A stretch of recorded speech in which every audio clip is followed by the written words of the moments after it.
Oh my goodness, man, is it good to be back on a Wednesday night. Wednesday nights don't feel the same without Off the Script, man. Come on. You guys know that is 100% a fact. What a show tonight, man. Dynamite was fantastic. Dynamite was fantastic tonight. We got a couple of swerves. No pun intended. We got MJF firing the firm and then getting his ass beat at the end of the show. What the hell is that about? We got Bryan Danielson and Wheeler Yuta in a turmoil with the Blackpool Combat Club. What the hell is that about? Chris Jericho lays down an open challenge to a former Ring of Honor World Champion. Who could it be? I got the whole list of who it could be right here. Also, AEW teases the return of the Elites. They are on their way back to AEW. We got a nice little vignette on tonight's show on CM Punk's birthday, no less. And we got your AEW news and rumors, including Larry the dog is in the news. Yes, Punk's Larry. He had to go to Doggy Dental. And we got news on Tony Khan blasting Eric Bischoff on Busted Open Radio, man. Quite the listen. Quite the listen. I got my cold beverage, as always. You'll never see me without a cold beverage. I hope you guys got yours. We're going to the OTS venue, man. It's packed. I got one question for you before we get the hell out of here, though. What the fuck are you guys drinking? I'll see you over there.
Why has Triple H been so successful?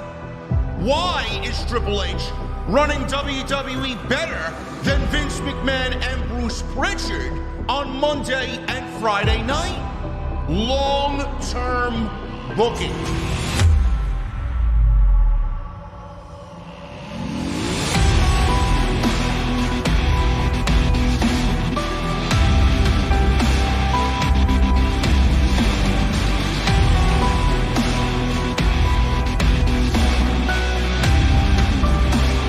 What is going on, guys? Thank you so very much for joining us right here on Off the Script.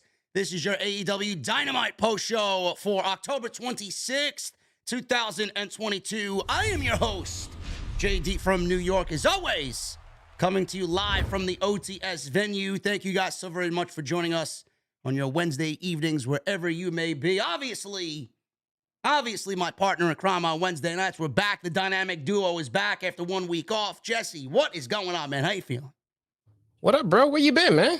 I've been drinking Guinness and eating Guinness beef stew, bro. I was in Ireland. Oh my A God. Man. life-changing trip, bro. That's Awesome. good, man. Yeah. Good. Did you get refreshed? No.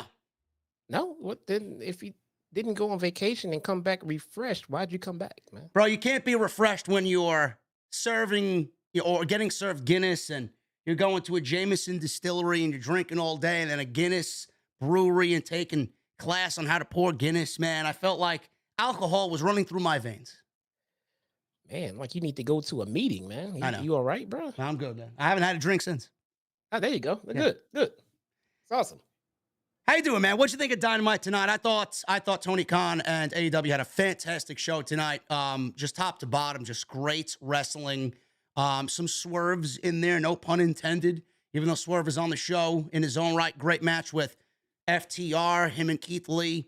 Great show from top to bottom. We got a couple swerves in there, bro. We got Bryan Danielson, Willie Yuta, some internal conflicts between the Blackpool Combat Club and then MJF and the Firm. Apparently, we are seeing the end of this partnership. I guess we'll start off with that.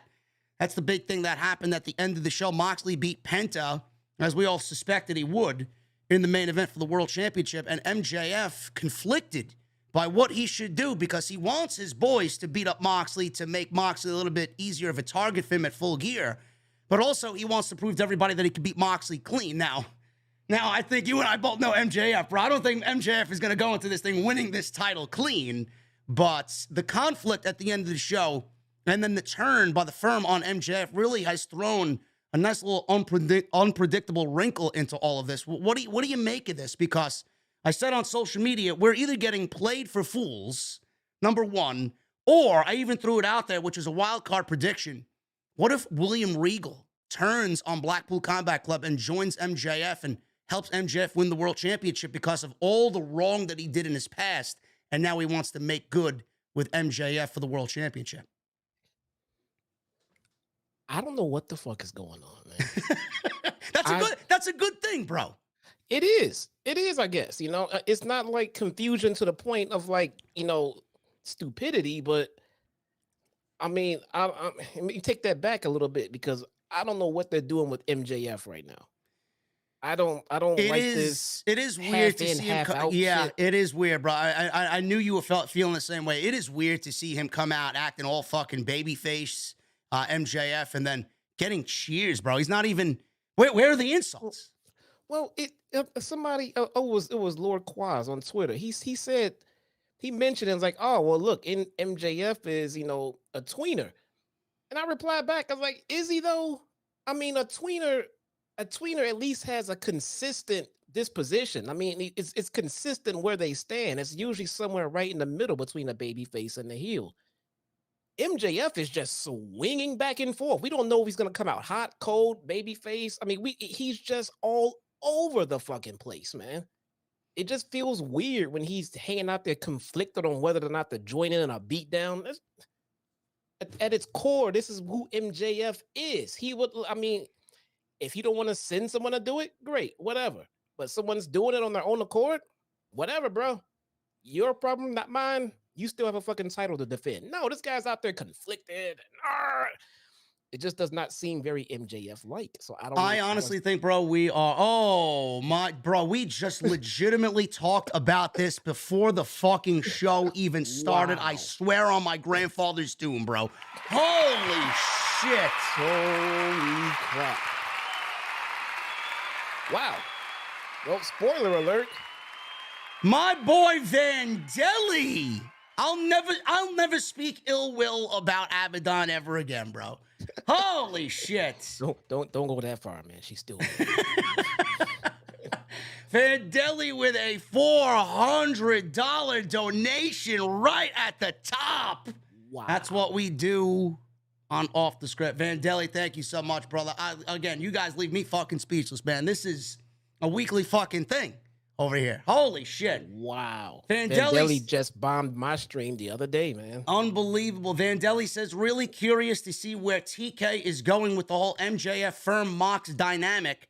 Also, this good brother will be at the at Mohegan Sun this weekend, but not for Rampage. I'll be celebrating my 1-year anniversary with my girlfriend. I'm not the perfect person, but if she sees this imperfect person perfectly, listen, bro. That's awesome. You know, that's all that matters, bro. Everybody is at, you know, I'm not perfect. Jesse's not perfect. We as humans are not perfect, bro. Everybody is born into this world with impurities, man. So it's great to find somebody that accepts you for you. That's the most important thing. Cheers, my brothers. Vandelli, thank you so much, man. That is absolutely tremendous. Another round of applause for Vandelli, man. Holy shit. Vandelli just popped up in one of my streams and dropped a $300 bomb, dude. That is crazy. Thank you so much, brother. Hopefully I'll see you at one of these meet and greets, man, soon. Don't know what I'm doing for Full Gear yet, but we'll figure that out. So thank you again to Vandelli. Jesse, I think we're getting played, bro. I mean, I can't see he could do it. I'm not doubting MJF at all. MJF is what he says he is. I mean, the amount of fucking podcasts that probably utter the same thing, it's a little tiresome. I think he knows it. You know, we don't want to stroke his fucking ego anymore. It is what it is. It's his show. He is the star. He is the face. I honestly think that he's playing us for a fool. I can't see him in this role, though he could do whatever the fuck he needs to do and do it perfectly. We all know where his greatness lies, and that is exactly what you would describe him, bro. That fucking prick coming out, just being MJF, the MJF that we fell in love with. I don't know. I think we're being trolled here, bro. I think he's going to cheat to win the world title. I think he's going to win the world title, and it's all going to be one big master plan. That's what I feel. This still feels weird, though. Even if, say, we're getting trolled and there's a you know, a specific end game in place here. Was this the best way to get there? I mean, a lot of this, and this seems to be the thing that I end up coming back to whenever like something off and weird is happening in AEW. Was this the best way to get there? Okay, say Regal is gonna turn or whatever the case may be. Okay, great. I mean, the way that they're doing MJF right now to lead up to that situation would still have me like, okay, that's awesome, but I mean, this was the best way you had to do it. I mean, tease an MJF babyface turn. And they've done that. They've done that a couple of times, bro. They've done that in many of his feuds, like teasing something, and then he goes back and goes to what we know of him, and then he teases this often. So, is this Tony Khan trying to make a very predictable situation unpredictable? Not to this extent. He No. doesn't. I mean, this is his full. I mean, is for all intents and purposes, the end of this show was. I mean, we know better, but I mean, again, for all intents and purposes, this was a MJF face turn with a full-blown firm heel turn. I mean, you know, but again, we know better than that. But at the same time, there's nothing left for MJF to do next week but to come out full of babyface fire, wanting revenge on the firm. Yeah. I mean, I'm not even too keen on the catchphrase he's got. He calls everybody devil worshippers. I think it's a little cringe, to be quite honest with you. You know, in some circles could be deemed offensive, but you know, him saying that and him saying that he's the devil and we're all his devil worshippers. You know, they say the snake hides in sheep's clothing. And the devil can disguise himself in many different facets. That's what I honestly think, you know, he could potentially be doing here, because I do think it's a little weird that he comes out saying that and he presents himself as the devil. And I just can't see him staying the course here without reverting back to his old ways. I don't know if William Regal is going to be a part of this. I predicted that maybe we get a heel turn there. Maybe we get a change within the Blackpool Combat Club. I don't know. We'll talk about that in a little bit. But I can't see him staying the course here, because it's not going to really... MJF is entertaining, but it's not going to be MJF entertaining at the highest. So okay, so we know, what do we know? We know we're getting MJF and Moxley at full gear. At full gear, yes. What do we know? We know that there's no way that Max can not leave with that title.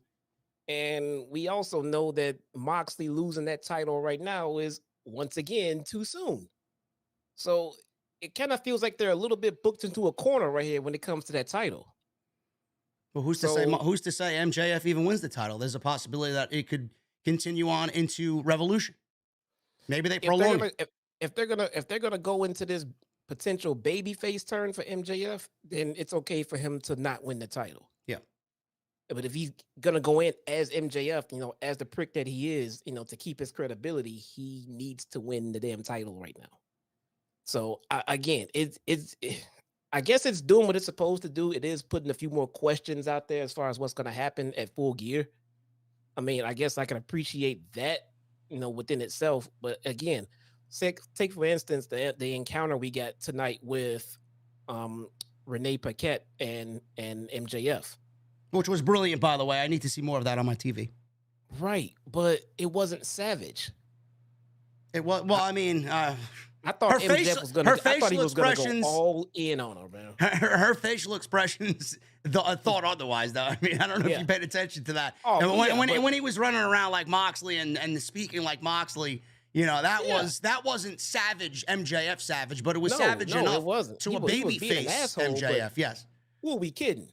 He could have done much. Where's the mention of the alcoholism? Where's the fucking mention of their marriage? Where is it? Come on, bro. I thought he was about to let it go. I thought this feud was about to go, into the red. I thought we were getting all kinds of heat. And I thought it was about to take off. It didn't. No. It didn't. It had a chance to, go into that nuclear heat territory, but it didn't. It just, the segment was entertaining as all hell. Don't get me wrong. But again, he backed off because babyface MJF thing is going on. That's why I'm so confused as to what's going on with him right now. Yeah, it's definitely going to be something to pay attention to. I still think at the end of the day we are being trolled, and MJF is going to reveal himself to truly be the devil in AEW. The other big thing that happened tonight was the tag team title match, bro. I want to talk about this because a lot of people did not get my take, and I texted Jesse this as well. A lot of people did not get my take on why I thought Swerve In Our Glory was the right winner over FTR tonight. And I know FTR is beloved by everybody, and a lot of people were hoping FTR gets the AEW Tag Team Championships. It's not working out the way that you guys are fantasy booking. I have to let you guys in on a little secret. What happened tonight was the right way to go about it. Jesse, Swerve In Our Glory beat FTR tonight, and a lot of the people are upset, on social media anyway, that FTR is not going to Full Gear against the Acclaimed. I think a third match with the Acclaimed with Swerve In Our Glory is just as good as a match with FTR and Acclaimed at Full Gear. Plus, all of the story coming out of Swerve In Our Glory that could potentially reveal itself, which it did tonight. Swerve cheating, not once, but twice. Him and the potential heel turn with Keith Lee. That needs a platform. That platform will be Full Gear when they don't beat the Acclaimed and Swerve is elevated as a heel and Keith Lee is elevated as a top babyface, and they're both going to be on their way to being top acts in the company. Mm-hmm. And with everything that happened tonight, FTR, they didn't need this. Swerve In Our Glory did, and I think Tony Khan brilliantly booked this tonight, and I'm very much looking forward to a third match between these two teams. Yeah, no. No, the FTR winning tonight would have been a creative, nightmare for an Acclaimed FTR title match. What are you gonna do? The FTR can't physically carry any more goddamn titles, and the Acclaimed physically cannot lose. Cannot lose at all. So what do you do? Do you want them?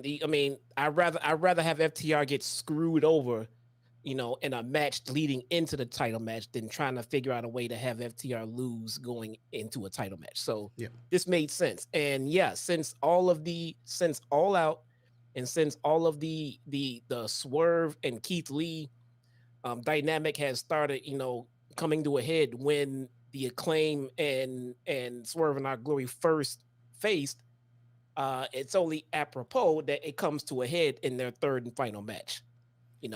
Once again, for the second time straight, they can't beat the Acclaim, and for whatever reason, Swerve loses it, and that's going to be the end game. Swerve is going full heel, and Keith Lee is going to be the baby face, and that's they're now singles guys again, and they got a feud for each other, and there you go. They can drift off and do their own thing and come out of it, however they may. But it's a feud we're all waiting for. We can't wait for it, and it makes sense. So let's see it. How many people were upset that Tony Khan booked this random match between the Acclaimed and Swerve In Our Glory going into All Out? Everybody was like, oh, it's a match that was built off 2 weeks. Now look at what he's doing. He's making everything compelling, and there's a story within a story within a story here. Yeah, So yeah. it's been beautiful so far. And the other thing is, which a lot of people did not pay attention to, which is why you're on the opposite side of the screen and I'm here with Jesse, is the fact that Swerve cheated to win and Keith Lee did not see it.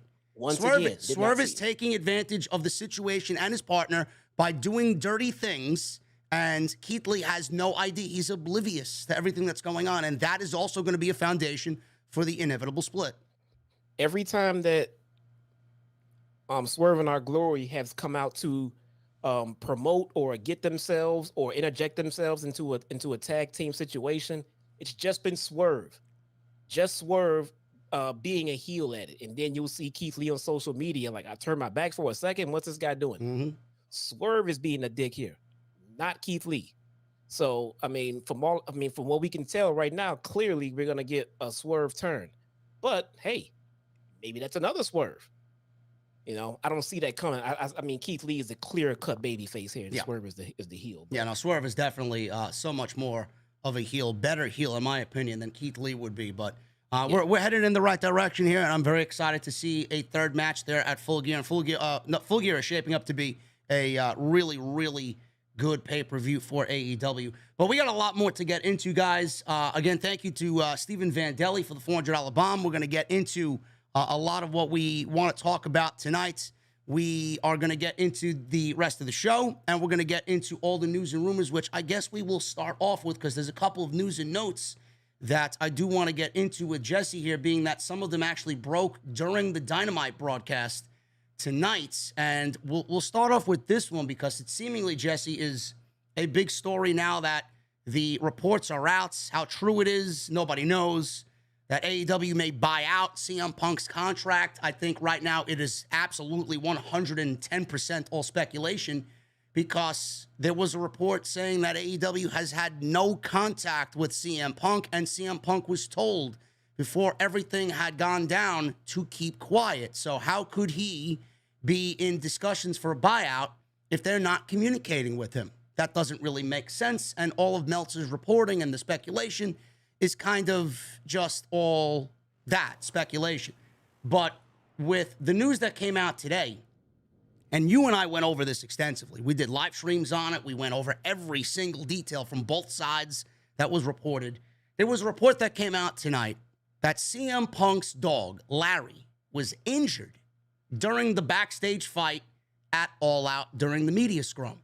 Now, Nick Hausman, one of the guys that is, partially to blame here because of his fucking faulty reporting and journalism, in my opinion, over at Wrestling Inc. confirmed previous reports that AEW had not reached out to Punk following the incident, and sources say that Punk was asked to stay quiet during the investigation, and he agreed to stay quiet. So there is no buyout right now. There may be, but there's no buyout right now because both sides have not spoken, and Punk was asked to stay quiet.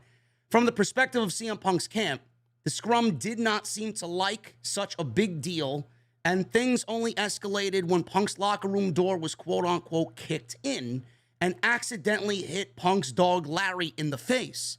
Punk reportedly took Larry to the veterinarian a few days later for a pre-scheduled appointment and was told that 2 of Larry's teeth were knocked loose and had to be removed. The story adds that Punk felt threatened and the Illinois Castle Doctrine laws were cited.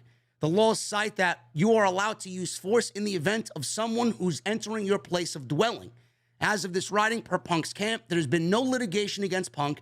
Ace Steel's wife, Lucy, was reportedly in the room and was not interviewed during the internal investigation. It was also reported that following the Adam Hangman Page comment on May's episode of Dynamite, where there was a distrust on Punk's end going into the world title match with Page at Double or Nothing, Punk was said to have been worried about things breaking down into a shoot fight. So, I know, correct me if I'm wrong, Jesse, there were 2 sides to the story. One side, I believe it was Punk's side, saying that his door was kicked in. Then the Elite side said that the door was not really kicked in. They kind of forced their way in. The door wasn't kicked in, right? And now Punk's side again is claiming that the door was kicked in, and now it's come to light that Larry's, well-being was in jeopardy here, and he had 2 teeth removed. All I will say is this, and I'll leave the floor to you. If Punk, and now this kind of presents itself in a different light, the whole situation presents itself in a different light. If I'm Punk, and I have one of my animals in there, and they get hurt, and it's because of his door being kicked in, as per the reports, I think CM Punk has every fucking right to start throwing punches, bro. I mean, I know I would. I also think that information would have came out a long time ago. Yeah, of course. Yeah, I don't know why we're waiting now to report this. Where the fuck was all this? I also think we've heard about people getting bitten. We've heard about doors getting kicked in. We've heard about all kinds of shit as it pertains to that fight. Even Larry, you heard about Kenny Omega doing a fucking Superman dive and saving that dog. But now all of a sudden, today, the dog got hurt in that fight. The dog got hurt in the fight. Kenny Omega saved the dog, I guess, after he saw the dog in pain. Lucy, Ace Steel's wife, was supposed to be watching the dog. I don't know where the fuck she was in this entire story. That's what we read earlier in the report. I don't know, bro. If I'm Punk, I'm throwing punches as well. If my door is kicked in and my fucking animal is hurt and the door slams in my dog's face. If I'm Phil Brooks, bro, I'm throwing punches as well. I heard the door was kicked in, and like you just said, then I heard that it wasn't actually kicked in. But then all of a sudden it was kicked in, and now we're gonna cite the Illinois Castle Doctrine in there, because if it wasn't kicked in, then you trying to stand behind the Castle Doctrine won't hold up. So it's important that door was kicked in. Yes. So it's important that resurfaced of how it was kicked in after it was debunked. I don't buy all this shit going on. And anyone sitting in that fucking locker room reciting castle doctrines and what you legally can and can't do in Illinois tells me that that's the person holding up the fucking investigation too. So let me get this straight now. With all that we know, with this little piece of information that we know, right? It kind of, and believe us, believe me, believe you, Punk is in the fucking wrong here. He's got a lot of wrong in this entire situation. Nobody is innocent in this thing. Tony is guilty. Paige is guilty. The Elite, Omega, everybody is guilty. It could have been done a lot differently. But what I want to point out here is, if Punk is painted in this semi-decent light here, and this doctrinal law is now brought into effect, but the Elite, bro, tonight is being vignetted on TV for an imminent return, and they're coming back to TV. Now, Punk can't come back to TV because he's hurt. It seemingly looks like they're getting away with it. They're being rewarded with back on TV, getting put back on TV. If this is the case, bro, and this is the story that happened, why are they coming back to TV now? I would extend their fucking punishment. Why? They've already been out a month. So what? Well, we gotta extend it because we just now found out about Punk's ugly dog. Doesn't matter if it's an ugly dog or not, bro. It's a fucking animal. If that dog lost a couple of teeth, it'd be an improvement, man. All right, look. All right, see, bro, Punk's gonna block you on social media. No. All right, I'm kidding, dude. Nobody wants any fucking harm to come to the dog. I don't think the dog was fucking hurt, dude. I mean, are we being worked? I don't think. Is this an elaborate fucking work, bro? I don't think that dog was hurt in that fight. I think we would have heard about it when it happened if that was the case. Well, then Nick Hausman has another fucking X next to his name for faulty journalism. Not to say it's faulty journalism, bro. That's not to say he wasn't told that by someone. I just don't believe what he was told was true. You know, you gotta understand. He may had someone from Punk's camp give him that information, but that doesn't mean it was the truth. It just means that someone told Nick Hausman a lie. You don't know what to fucking believe anymore. I don't. It just that dog was the center point of this fight ever since we found out that Kenny Omega, tried to save its life. How come we didn't find out that it was hurt then? I don't know. Just now getting out. I don't know.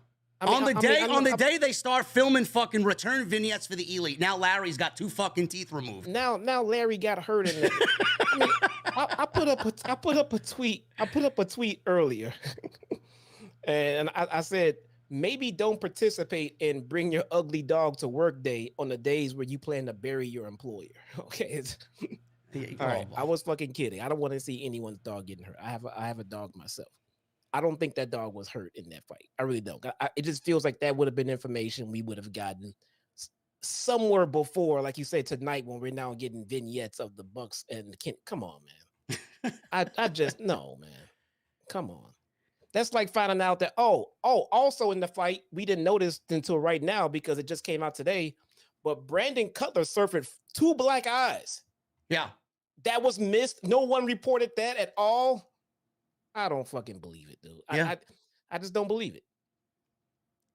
Anyway, speaking about the Elite got a vignette tonight.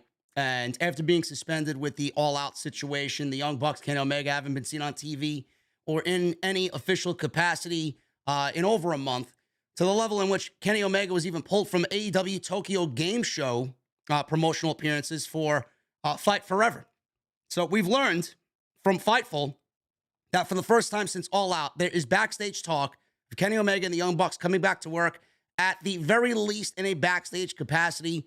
One source says that they heard it could even happen imminently, but nobody we heard from at Fightful could definitively tell us when it's expected. Then there was an update from Fightful's end, and they reported that Don Callis was backstage at Dynamite tonight. He was also in Jacksonville at Rampage, and the Young Bucks and Kenny Omega were backstage tonight at Dynamite. So things are certainly a brewing, bro. Yeah, man. I don't know.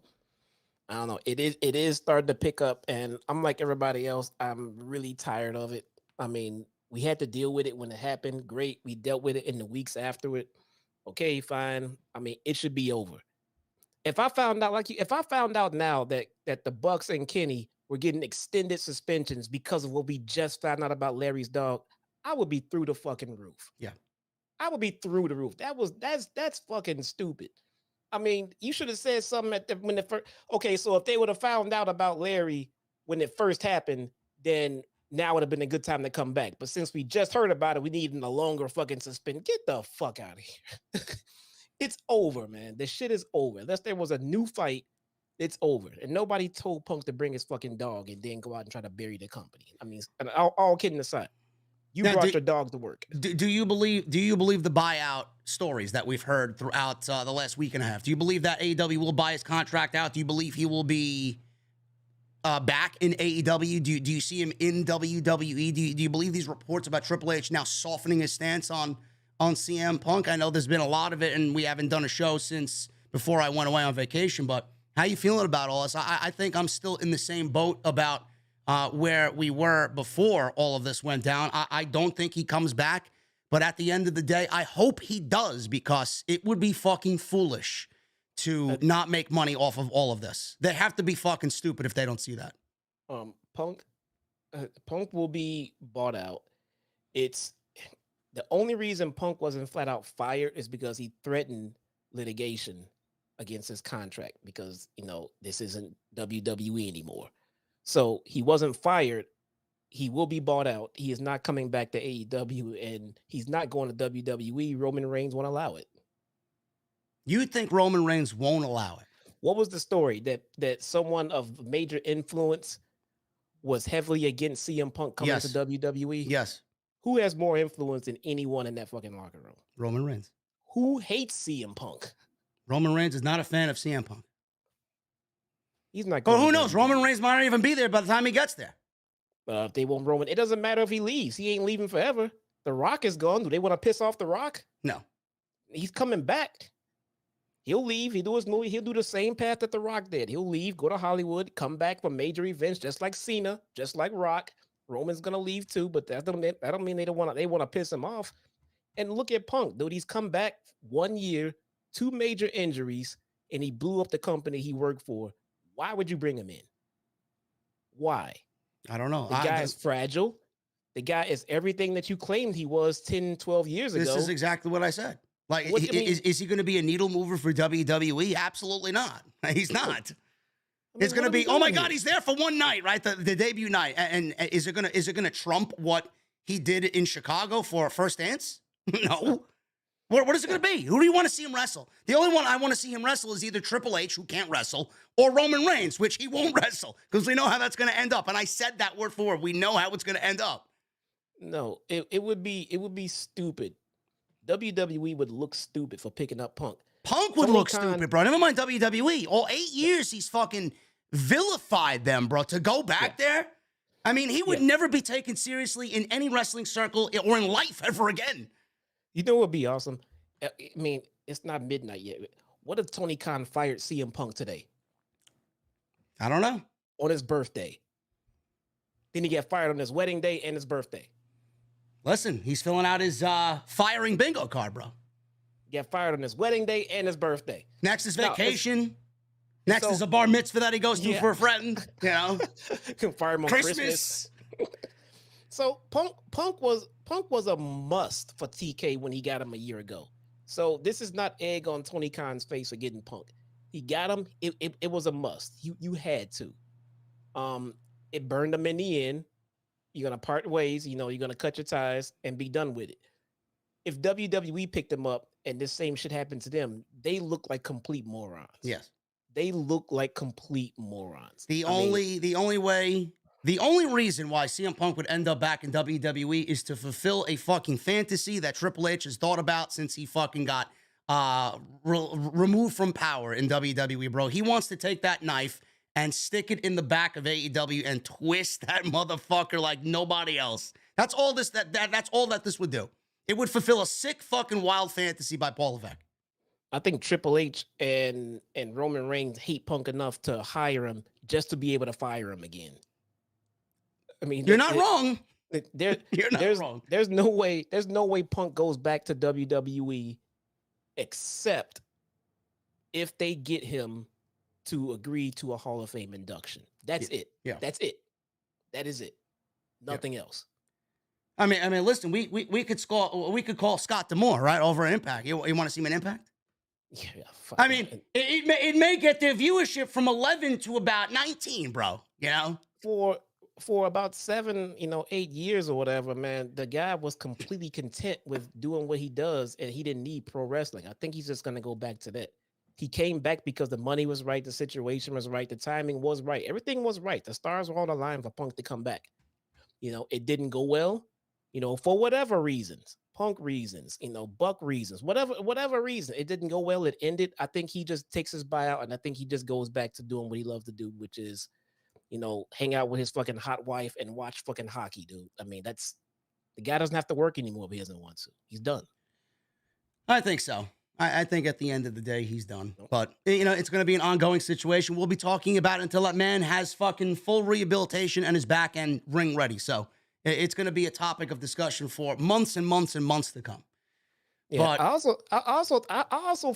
feel like that Punk realized at the end of that match with Moxley when he knew he was injured. I think he realized with the foot injury and then this injury, I think he realized that he cannot go in the ring at his age anymore without fucking going through, the injuries that he's been going through. And I think he mentally fucking call it a day then. So I think he knew he was done in his full-time in-ring work, to be honest with you. Yeah. Could be a reason for that big look at the end of that fucking squash match where you look back at Moxley holding the world championship. It may have all come to a realization. I may be done here. Yeah. Anyway, one last news and note here on Tony Khan. He was on Busted Open Radio, and he did mention something that is kind of angering him, and Eric Bischoff is the one angering him. Eric Bischoff says that there's no booking, that the booking sucks in AEW. So Tony Khan obviously opened himself up for this statement on Busted Open Radio. He says this, and I quote, "It could lead to something with two completely different people," meaning that he books matches just for the sake of booking matches. "The majority of the time, or certainly a large percentage of the time, you should have a lot of story built into a match. This perception that you just can't have two people come in and fight, it could be the start of something. It could lead to something with two completely different people. Who knows? But there's a lot of different ways to skin a cat. In this case, to see the person who probably put more cold matches on TV and did it successfully and did it well, say that it's an abomination to do it, it's pretty contradictory. So I found it really ironic when I hear Eric Bischoff talk about why this match is happening or why that match is happening. Why did 60% of the matches on Nitro happen, honestly? That was when Nitro was a better show and they tried to change it into something else." End quote. Now, what do you think about that, Jesse? Do you agree with Tony Khan and the way he's doing things? And Eric Bischoff, you know, this saltiness from Bischoff, like you say always, it's these old fucking geezers wanting to remain relevant, and they get their name out there by saying these outlandish things. I honestly feel like Eric Bischoff is a salty bitch, and he wants to continue doing what Tony Khan is doing, or would like to be a part of what Tony Khan is doing, or something like AEW, or something like WWE. But he's settled into this podcast role, and that's all he's doing right now because of the attitude that he's given off and the saltiness that he is. Nobody wants to work with him anymore. And, you know, a lot of people look at Eric Bischoff for, Nitro's success, but they also blame Eric Bischoff a lot for Nitro's failures. And it feels like jealousy, and it feels like, hey, that should be me. Tony Khan ain't doing it right. I could do it. Let me get that type of roster and that type of payroll. Let me show him how to do it. Meanwhile, he had his own fucking problems, and I just think it's jealousy. When Bischoff was running WCW, he had his own catchphrase. It was it controversy equals cash? Yes. Controversy creates cash. Creates cash. So now, as he's in the podcast business and whatever other ventures that, you know, he's in right now, he sees the analytics. He sees that when he does a show talking about Buff Bagwell, that his show doesn't get the same traction as it does when he does a show and says AEW sucks. So let me see. Do my numbers here for the week. When I talked about Buff Bagwell, I got about 47% less traction than I did when I just bash Tony Khan. All right. I'll go back to bashing Tony Khan. All right, next week. Next week, we're going to talk about Juventud Guerrera. Again, numbers tank it. Let's go back to talking about Tony Khan. Now they're back up. Well, I see my numbers lie. Every week, I'm just going to say something that I don't like about AEW, and my numbers go up. And here we are, talking about him and what he thinks about AEW. I've said it every time. Oh, who cares what Eric Bischoff thinks about what Tony Khan is doing with AEW? Who gives a shit? Why do people keep giving this guy a platform and giving his opinions weight to the point where it's a thing of controversy? Tony Khan shouldn't even be talking about him. Who gives a shit? You know, Tony Khan wears his heart on his sleeve, bro. Ignore him and really make him mad. You know, is he right? He might even be right on a couple of things he says, dude. I mean, to be honest, I'm not saying he's wrong, but at the same time, his opinion is no better than mine. Bro, why you gotta disbuff the stuff that way? I love Buff, man. He told Chris Van Vliet he's got one more run left in him. Yeah, I heard about that, man. How about he get his demons under control first? Man? Yeah, really. I'm serious. I'm not kidding. I love Buff. I follow Buff. Buff followed me back, man. And he had a relapse recently. And I'm praying for the best for him, man. But let's get that under control before we talk about making another run first, man. You know who needs a fucking run, bro? And this is the last news story we'll do before we get into the show tonight. Miro. Where the fuck is Miro, TK? Huh? Where's Miro? Where's Wardlow? Where's Ricky Starks and Will Hobbs, bro? That's what I want to know. What the fuck is going on? Ricky Starks was on Dark last night. Was he really? Who did he wrestle? Some bum? I don't fucking know. No, JD Drake, I think.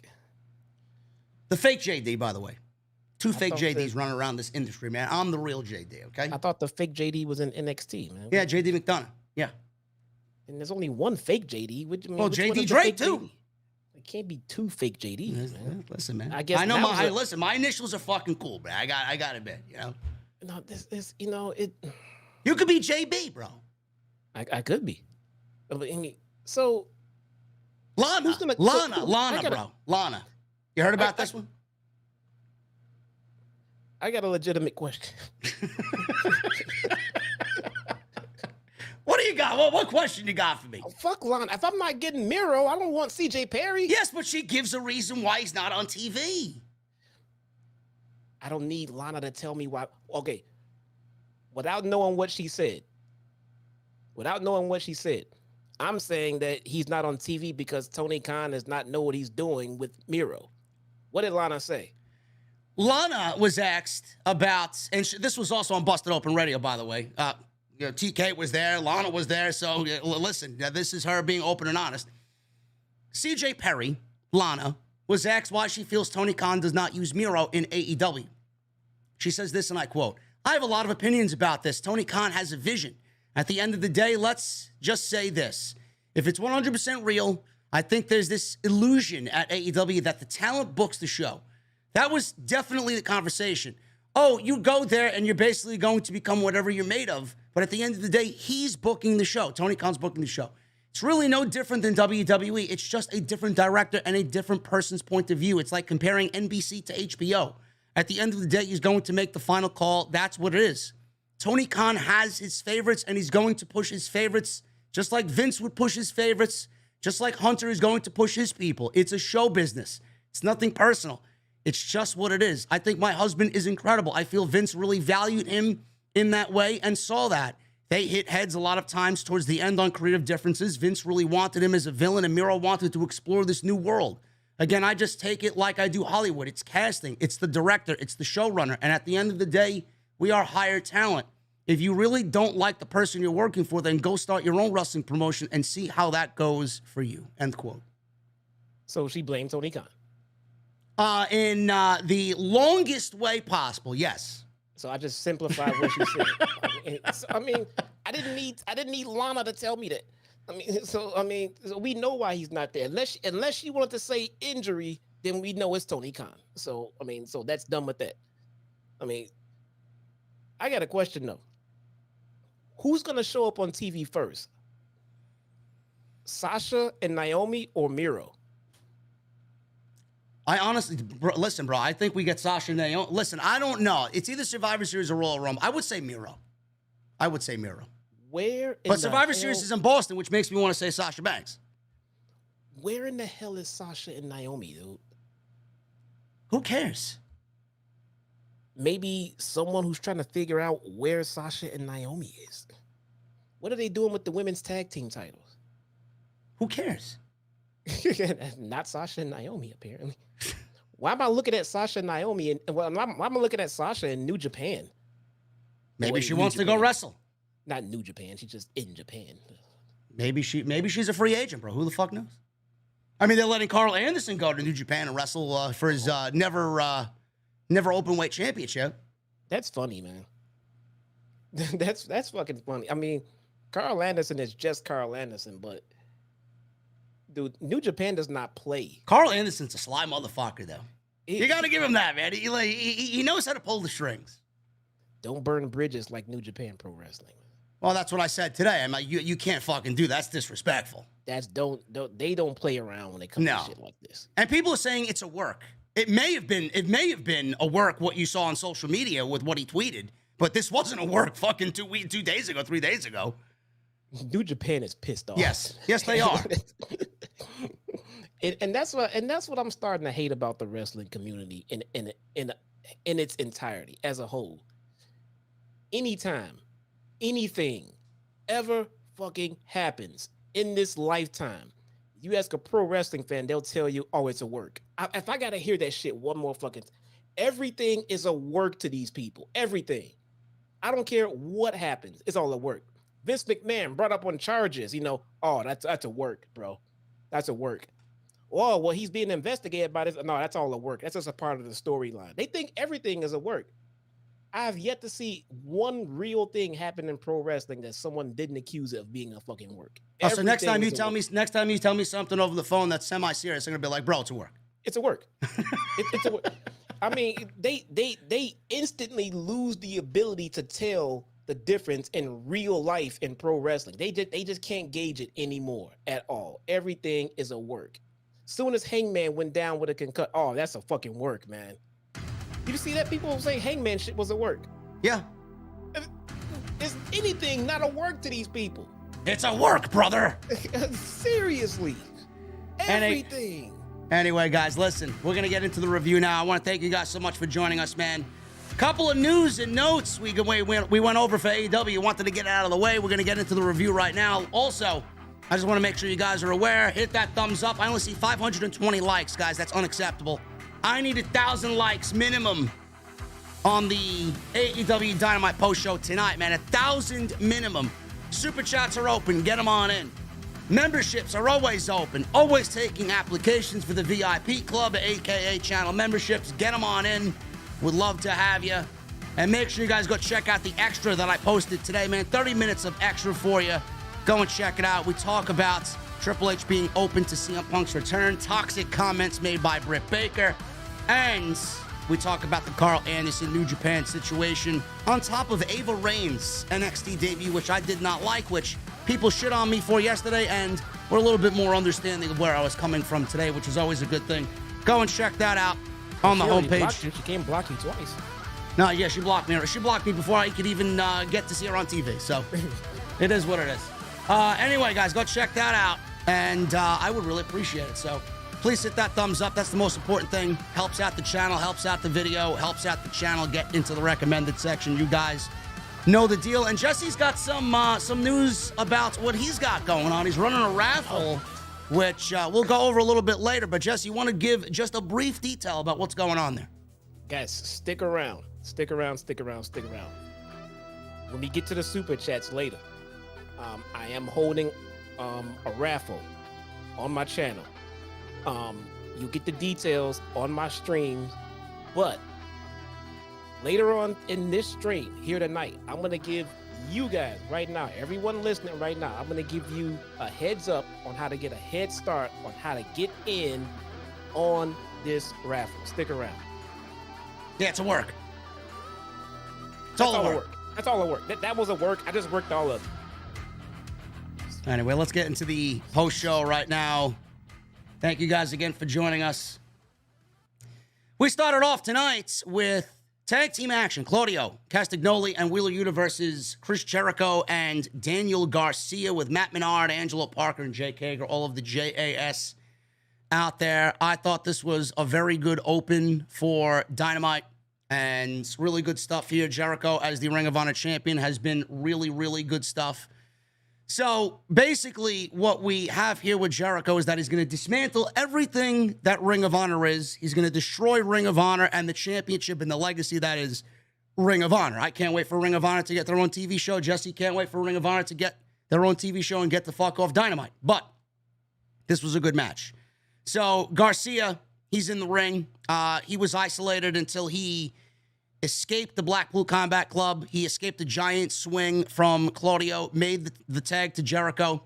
Claudio was tripped by Hager right in front of Aubrey, who was the referee here. She did nothing about it. Jericho hit a springboard dropkick, sent Claudio to the floor. Hager was behind Aubrey's back, assaulting Castagnoli. This is before Jericho took control, isolating Claudio in their portion of the ring. Garcia tried a sleeper, but Claudio countered into a suplex and countered it, charging Jericho with a beautiful pop-up uppercut. Yuta made the hot tag, ran wild, sending Garcia to the floor and flattened Jericho with a huge splash and an angle slam for a near fall. Claudio and Yuta used great teamwork here back and forth until Jericho countered Claudio, springboard uppercut into a code breaker. Yuta wiped out Garcia, Parker, and Menard on the floor as Jericho went for Floyd the baseball bat, but was powerbombed by Claudio. Floyd the baseball bat laying in the ring. Jericho was hit with the giant swing while Garcia was in a fireman's carry position. Claudio is amazing. He had one on his shoulders and the other in the swing, and he did it, and he's just fucking unbelievable. Claudio ran wild on everybody outside with uppercuts, finally put Jericho away with a top rope uppercut, and he pinned the Ring of Honor World Champion clean in the middle of the ring. Really good stuff in the open here as they continue to tease Jericho and this Ring of Honor Championship run. Jesse, at the end of this, it was the Blackpool Combat Club who was somewhat with some inner turmoil. We got Renee Paquette backstage, and she's with Bryan Danielson, and she's interviewing Bryan before his match with Sammy Guevara tonight. And Danielson says he's frustrated that he lost to Jericho, that Garcia turned on him, and that Yuta talked back to him. He says he knows why people dislike Sammy, and he's going to take it out on Sammy later. Yuta walked up through the curtain with Claudio to see this interview in the back, which was a beautiful touch. I really like that. little peek behind the curtain there. And he said that they just won their match. I expect you to do the same thing. Go out there and show that intensity. He says he's not his son or his kid. I'm a grown-ass man. Danielson shoved Yuta. Claudio stepped in between them, yelled for them to stop. He said, today's a great day. He said, after Danielson beats Guevara, we're all going to sit down and talk like men and talk out our differences like adults. Danielson then looked at Yuta and wished him a happy birthday and left. Are we seeing the beginning of the end of the Blackpool Combat Club, bro? Or are we seeing the removal of Wheeler Yuta for Daniel Garcia? No, I think we played that. I think we played that card already with Garcia, possibly leaving, not leaving. I mean, I'm over that and done. I mean, it was cool, you know, as it was playing out. But I think Garcia's made his decision. So as far as I'm concerned, Garcia is a heel with Jericho, and that's just where it's gonna fucking stay. So we're done there. As far as the Blackpool Combat Club, they've seemed a little distant from Bryan over the last few weeks, you know, as they've been doing, you know, what they do, and Danielson has just kind of just been on his own a little bit. So I can see where now the distancing has started and everything else. Not quite sure where I think they're going with it. I don't think Yuta has done enough in the Blackpool Combat Club to be mouthing off to Bryan fucking Danielson the way that he is. No. I mean, if I'm gonna be real about it. Plus, I honestly don't think that the Blackpool Combat Club has done enough as a group to be, you know, now hinting at dissension and breaking up. I mean, I would like to have seen them do a little bit more as a group. I mean, individually, they're all great and they're all doing great things. I think Claudio and Yuta could be in the tag team title hunt. You know, Bryan can be doing a multitude of things, and Mox is the fucking world champion. There's a million different things we can be doing right now. So it kind of sucks for me, at least, to see them, you know, teasing a breakup. So I hope it doesn't happen. But at the same time, you know, this could be, you know, the direction they want to go in with Yuta. I could see Yuta eventually turning heel and maybe leaving the Blackpool Combat Club. Well, what about Bryan? What about Bryan turning heel and leaving the Combat Club? I think they've already done their heel thing with Bryan. I don't think they're gonna do it again so quickly. No, and I don't personally think so. At least I do agree with you. I do think that they really haven't done much. They have, but there is so much left in the tank here as a group, especially now with the Trios Championships being a thing in AEW. I'd like to see that. Maybe this is just a little tease about dissension, just to build some interest and give them something a little bit different as a side story as they're feuding with the JAS, because maybe Tony Khan and maybe the fans, I don't know, maybe it's a mixture of both. Maybe maybe both parties think that the Blackpool Combat Club is just getting a little bit stale and they need a little ignition, you know, a little shot in the arm. Different. Yeah. I'm sure I can see. They just got Claudio in, so they're definitely not running stale, but they could definitely use some refreshers as far as storyline goes. But then again, I can see that for literally 95% of the roster. Yeah. So Shivani, after Renee interviewed Bryan, Shivani interviewed Jericho and the Appreciation Society. Jericho was enraged, and he believed that he got screwed because the bat was in the ring. He's blaming the bat. The bat was in the ring, you know, before anybody decided to use it. It's Claudio's fault. He was about to use the bat.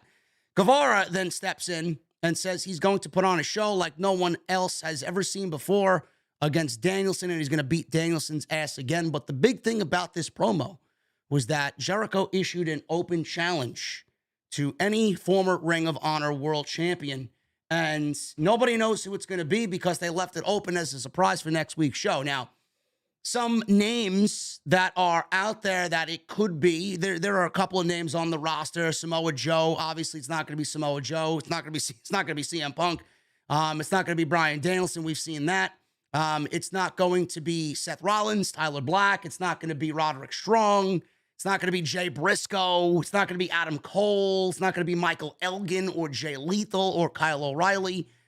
It's not going to be Cody Rhodes, Dalton Castle, Roosh, Bandito. He's beat those guys. Not Roosh, but he beat Bandito. It's not going to be Roosh either. Jonathan Gresham, possibly. Who knows? How do we know it's not Adam Cole? I read somewhere that Adam Cole's nowhere near ready to come back. Nowhere near it? No. Okay. It could be. I don't know. I mean, we'll see what happens, but I don't know why you would waste him in that spot. A return like that for Adam Cole, I don't think so. Who I would love for it to be quite honest with you, there's one of two guys. Low key, I'd love it to be low key. Low key, if you guys are not watching House of Glory on Fight when me and Solomon do the commentary, low key is absolutely fucking fantastic. He hasn't missed a step at all. He's putting on some of the best matches of his entire career within House of Glory. I'd love to see low key get a spot there and get a match out of Chris Jericho. I think that would be fantastic. The other name that I would love it to be, just because it would be a fucking spectacle, is PCO. Now, I don't know how likely that's going to be, but I'd love to see PCO get a shot on AEW Dynamite. Who I think it will be, it will either be Eddie Edwards or Davey Richards. That's who I think it could be, and I don't really care for those two names. Two great wrestlers. I just find them utterly boring, but I think it could be either one of those two guys. I think it needs to be a bigger name than anyone you just mentioned because they left it a surprise like this. Any of those names they just could have announced, and it would have been fine. I mean, having one of those guys come out and be the challenger would just kind of seem like, well, okay. That's why I said PCO, bro. It's got to be a spectacle. It's got to be something that's going to be fucking out of this world. PCO's a fucking monster. Yeah, but how well known is he though? To this audience, pretty well known. Not enough to me. Not enough to pop me at least. I know who he is. I've heard of him, but I'm not like, oh shit, PCO. You know, I'm not popping like that for it. So I don't know.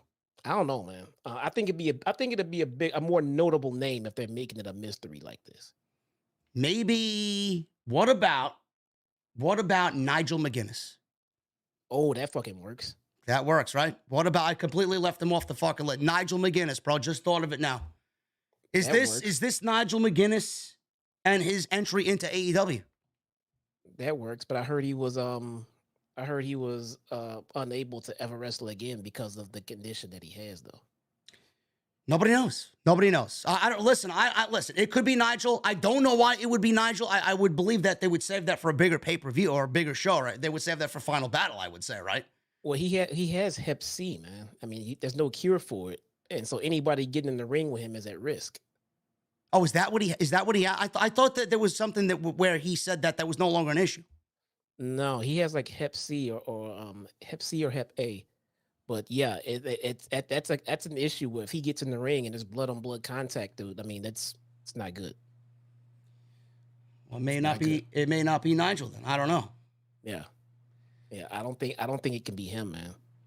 And we'll see. It could be any one of the names that I mentioned. Christopher Daniels is another one, but that's fucking boring. That's not gonna be a main event for. That would be boring. Yeah, that would be terrible.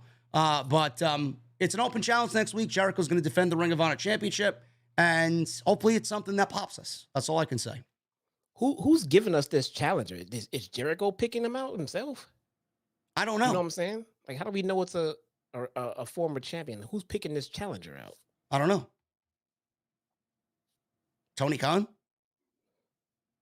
I mean, per the storyline, how are we getting this challenger? You know what I'm saying? Nobody. They just come on in.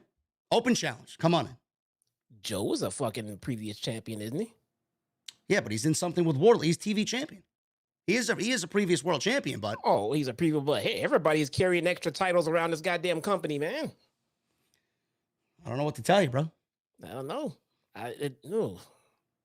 Interesting though. I mean, and I guess that's what it's made to be. It's supposed to be interesting. So we'll see who gets to step up.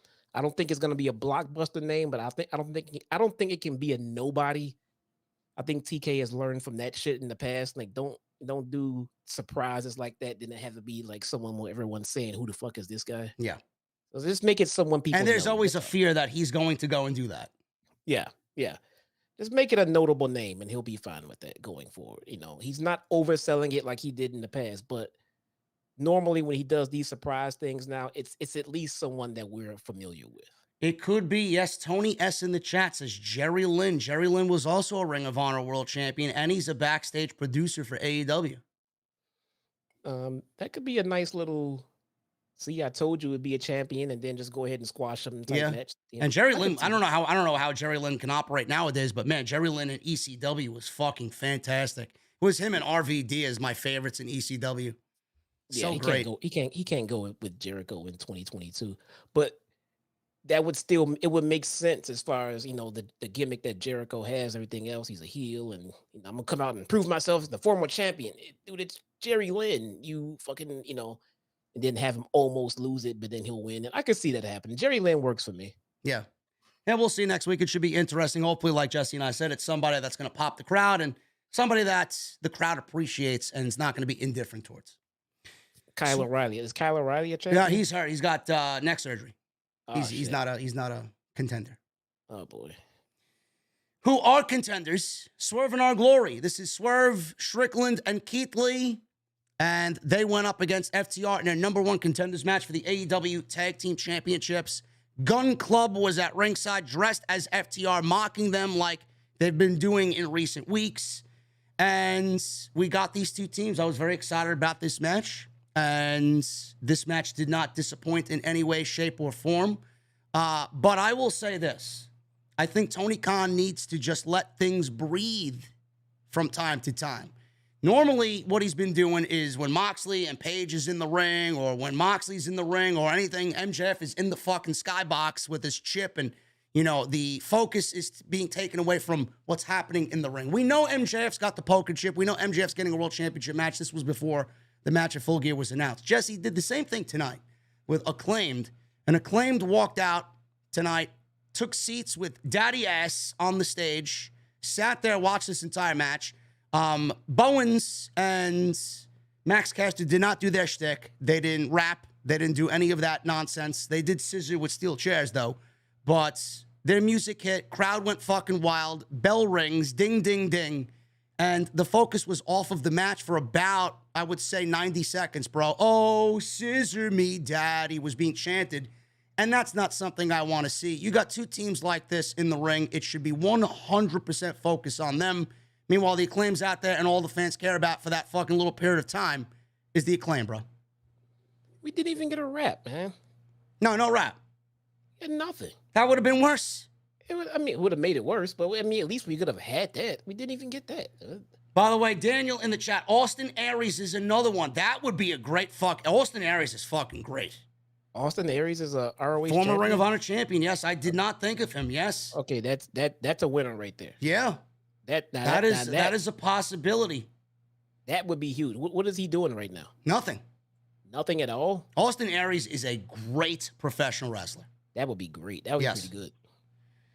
We'll see, man. Should be interesting. This is the only thing Ring of Honor that I actually like. Everything else is a waste of my fucking time.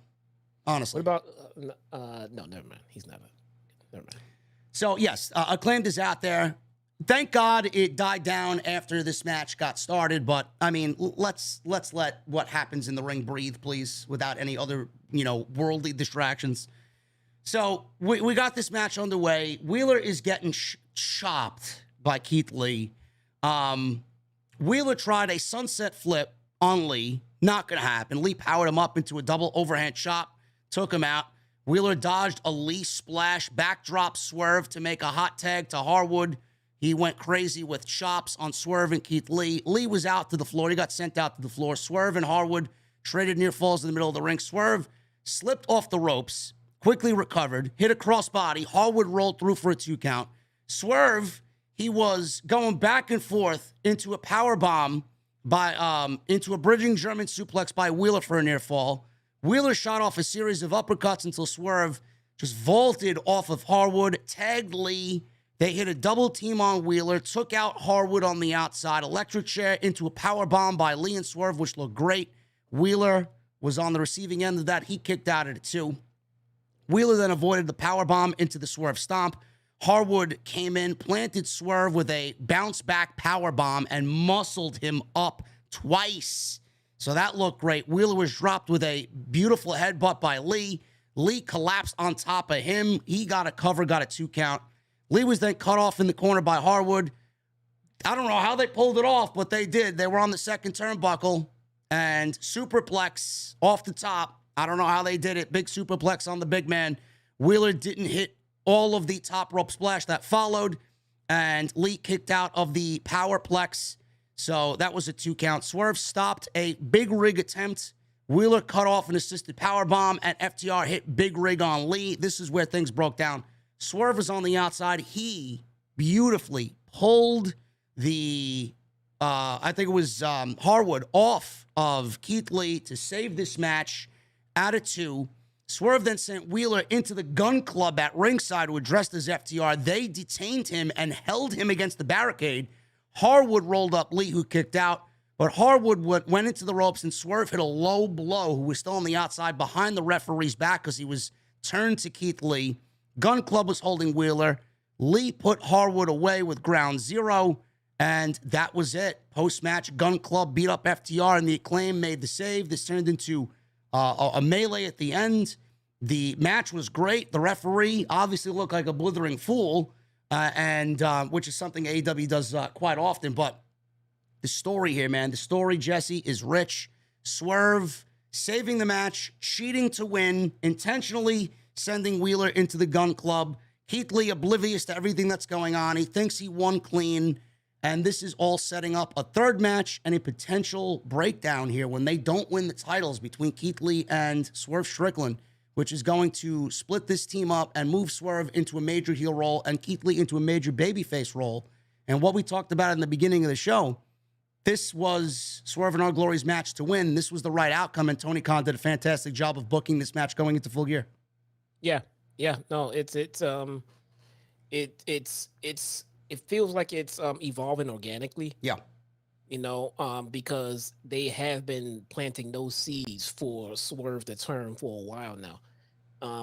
But it does feel like it needs to happen very soon, because at this point, it's like the last person on the planet to not see this turn coming is going to be Keith Lee.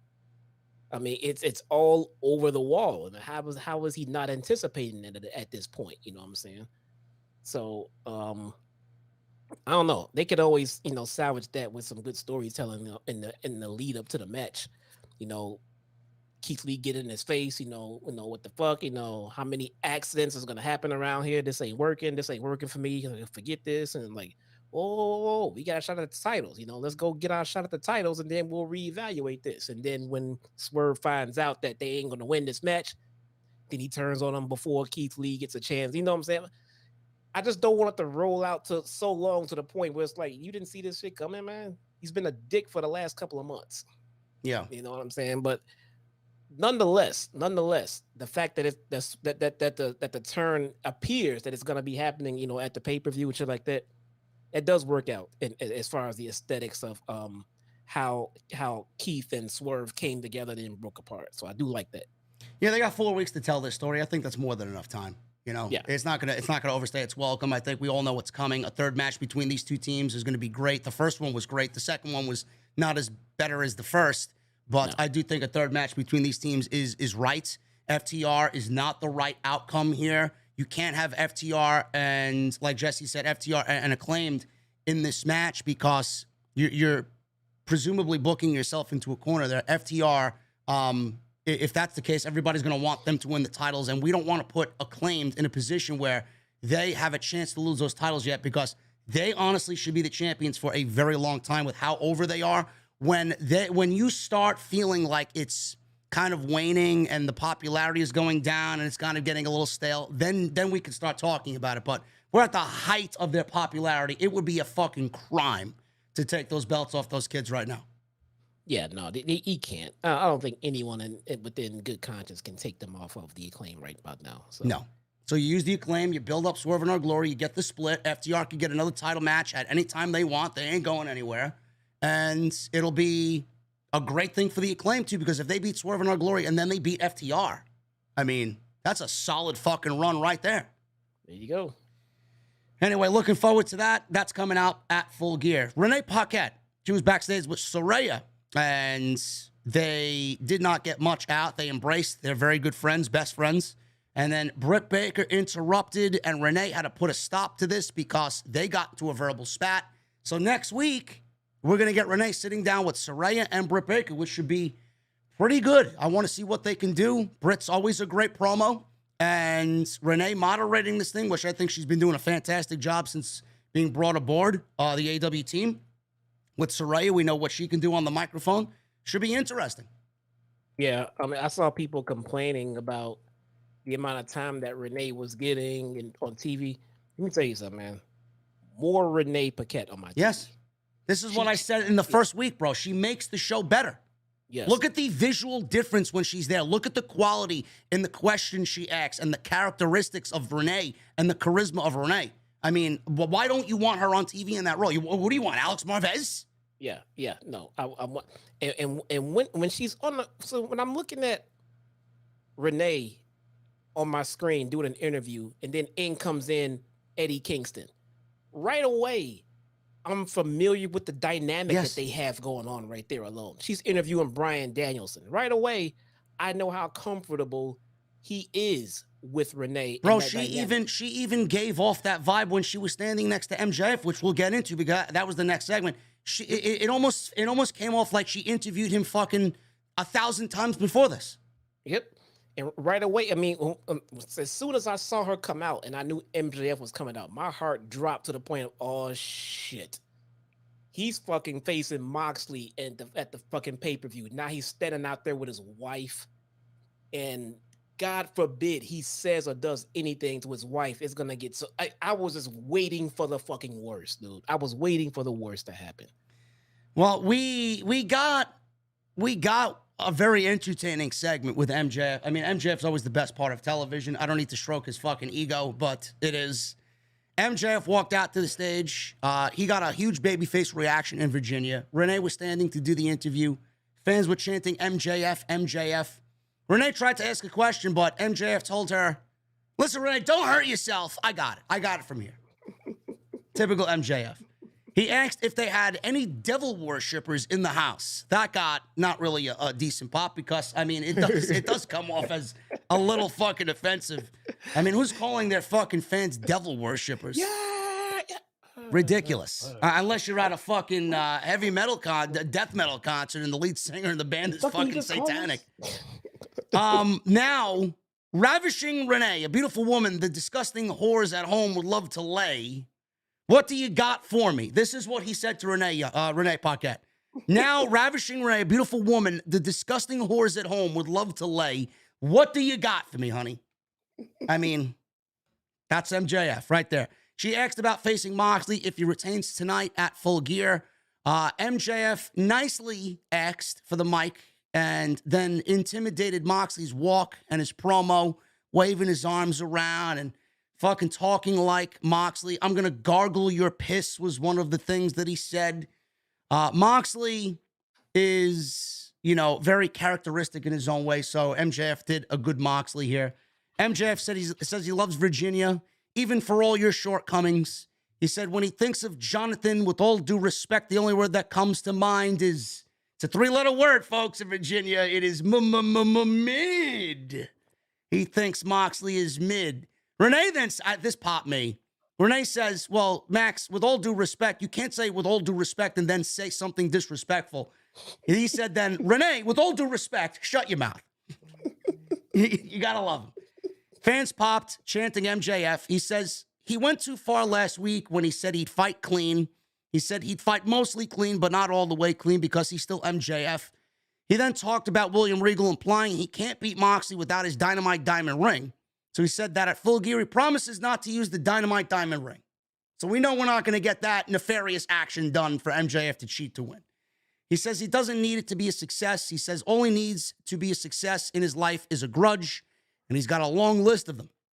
He says he's going to take every single grudge and mash it into a chip and put it on his shoulder. He said in Newark, New Jersey, outside of his backyard, he'll be fighting everyone who said he wasn't good enough.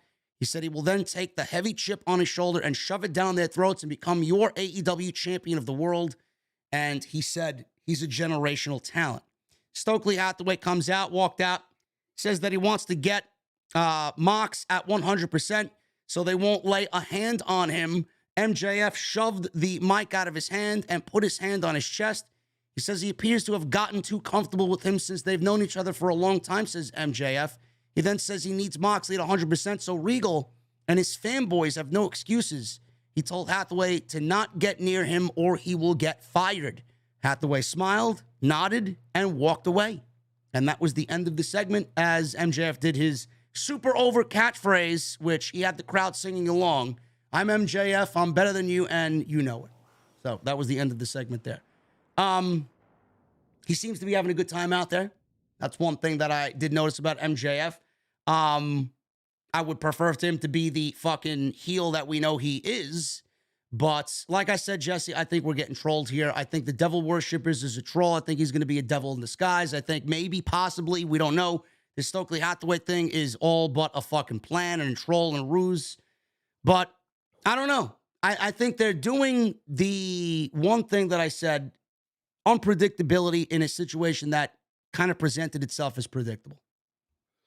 Yeah. So when I think about things like Regal turning heel to be with MJF, possibly, and things like that, I look at it like this. Does MJF need a heater? Does he need a heel William Regal?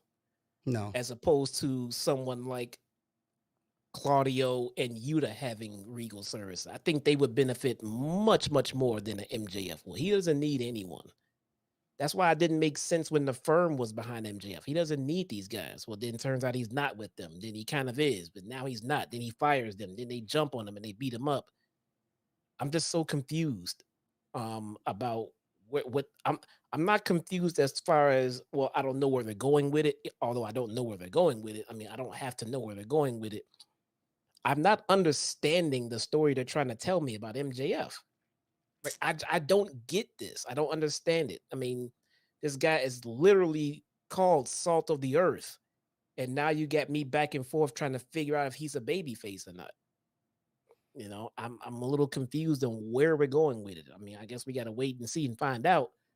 But the fact that he is now in a position to take warranted cheers, definite cheers against someone else he's going to be confronting next week, I'm sure. It just doesn't feel right, man. What's the reaction? What is the reaction going to be at Full Gear, bro? If MJF is getting this type of reaction and Moxley is the biggest fucking babyface in the company and their ace, what type of reaction are you going to get when you put these two together in the main event at Full Gear? Isn't that concerning? It's not. I mean, it's gonna be very. It's gonna. You know what it reminds me of? It reminds me of the off-putting dynamic that is babyface Roman Reigns getting heel reactions. Yeah. And then essentially turning his heel opponent into a babyface. It just the dynamic just feels so fucking wonky when you look at it like that. It's a literal seesaw. It could go either way on Full Gear or at Full Gear. The potential is there for MJF to be a heel in that match because of how over Moxley is. The potential is there because of how over MJF is that Moxley actually gets heel reactions. I don't know how the Newark, New Jersey fans are going to be, bro. It's right in MJF's backyard. He may be the overwhelming babyface, and Moxley may be working that match a heel at Full Gear. That's scary to think about because that's not how you want to present Jon Moxley. Unless they have some other grand plan for Jon Moxley where he does eventually turn heel. I don't think that's the case, but why would you want that for him? In New Jersey. In New Jersey, yeah. In New Jersey. Yeah. This guy's already, I mean, the fans are just so appreciative of MJF's work. That's why he's getting these cheers like this. I mean, I don't mind the random cheers when he's a complete heel in the dick, because you'll get those cheers and pops here and there, but then they'll go right back to booing when you're doing heel like shit. So it's fine. It's fine for me. But when you start wavering like this and everything else, and he's already getting cheers because he's over as fuck, and now he's leaning towards babyface, he's gonna get insane reactions, man. And yeah, he's gonna overshadow any natural babyface reaction that Moxley's supposed to get. Yeah. Listen, man, the one thing that I could say at the end of all of this, it doesn't take away from the interest of this match. I'm very interested to see how these two men are in the ring together in the main event of Full Gear. Doesn't take anything away from that. No, which is a great thing. Yeah, not at all. Yeah. Sammy Guevara and Bryan Danielson. This is the next match. Before we get to that match, they aired a video of Wardlow and Samoa Joe. Wardlow vowed to beat Matt Taven of the Kingdom. Mike Bennett, Matt Taven, and Maria Kanellis are now officially All Elite. Jesse's looking for something. What do you got there, bro? Do I have something here on my thing? Let me see.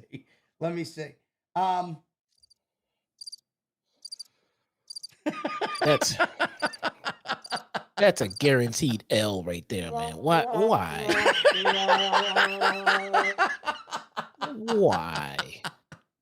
Oh, man. I don't know, man. I don't know. Listen, Listen, wasn't Adam Cole a part of this fucking group with Matt Taven? Someone correct me if I'm wrong. Wasn't Adam Cole a part of Matt Taven and Maria Kanellis and Mike Bennett's group a while back? I saw something. I thought it was Photoshop, but I guess it was real. Well, if they want a way to get, clearly they can't do the Undisputed Era against the Elite. Maybe this is a way to get that done. Just pair Adam Cole back with these guys when he shows up again. You have nothing better to do with Adam Cole? Listen, bro, Adam Cole's a world champion on any fucking promotion on any planet. I mean, it's easy to book Adam Cole's return, but, I don't know what they got planned for him. I'm just throwing ideas out. But, again, this is more Ring of Honor than it is AEW, bro. Are they going to be AEW is what I want to know. Or is Tony Khan bolstering his Ring of Honor roster with this signing? Because I don't see how anybody knows who they are. I don't see how anybody's going to care about them here. And Maria Kanellis, she's the most valuable in that entire faction because she could help, obviously, get them over. She's probably more popular than all of them combined. And she could help with the women's division. So that is a good signing of her and her alone. Everybody else, bro. Yeah, she's drop dead gorgeous, yes. She's gorgeous. Yes. I'll give her that. But I don't really necessarily think this is a good one for AEW. Ring of Honor, maybe. But I think Ring of Honor right now is a downgrade. You think they want to be signed to AEW, work AEW, and then say, hey, we're shifting you over to Ring of Honor? Yeah. So what is this? Have you heard anything about this supposed deal that TK has gotten for Ring of Honor coming up? Like what? No. What kind of day of the week we're talking about here or what's going on? Nothing. All I didn't talk about it because I didn't want to spend so much on news, but there is an article about Warner Brothers Discovery reportedly wants a long-term deal with AEW and plans to promote them as a sport. Yeah. So the relationship is for all the fucking naysayers and geeks out there that think AEW is dying. I mean, this is pretty much the nail in your fucking coffin. Oh no. But Warner Brothers is big time into promoting this, bro. They want a longer deal with AEW. They're going to get more money for AEW, That may be including a Ring of Honor deal. I don't know. Tony Khan is insinuating that by 2023, we will have a Ring of Honor TV show. On what night? I don't know. That's good. Can we get the TV shows in order that we have first? Yes. Man? Yes. Well, Ring of Honor is basically owning Friday night. It's like Ring of Honor Rampage, which I mean, if Tony Khan is announcing a Ring of Honor TV deal in 2023, I could see him using Rampage, which he doesn't really give a shit about right now, as a Ring of Honor feeler out show. Like, hey, this is what Ring of Honor would be doing on a Friday night if you want to give us that time slot or maybe something better. But this is the median of where the ratings are going to be, and he's using Rampage as basically a Ring of Honor show instead of an AEW show and kind of mixing both, which I don't like because it makes Rampage unwatchable to me. Yeah, it's you know what this feels like? This feels what we have right now with AEW and what they're doing with ROH. It feels like 2001 when Vince bought WCW and had no fucking plan on what to do with them. And he just started putting them in the ring and calling them WCW guys, and we're going to face off against, WWE guys. And it just kind of just fizzled and went nowhere. Nobody of importance came, and titles meant nothing. And it kind of feels just like that for me right about now.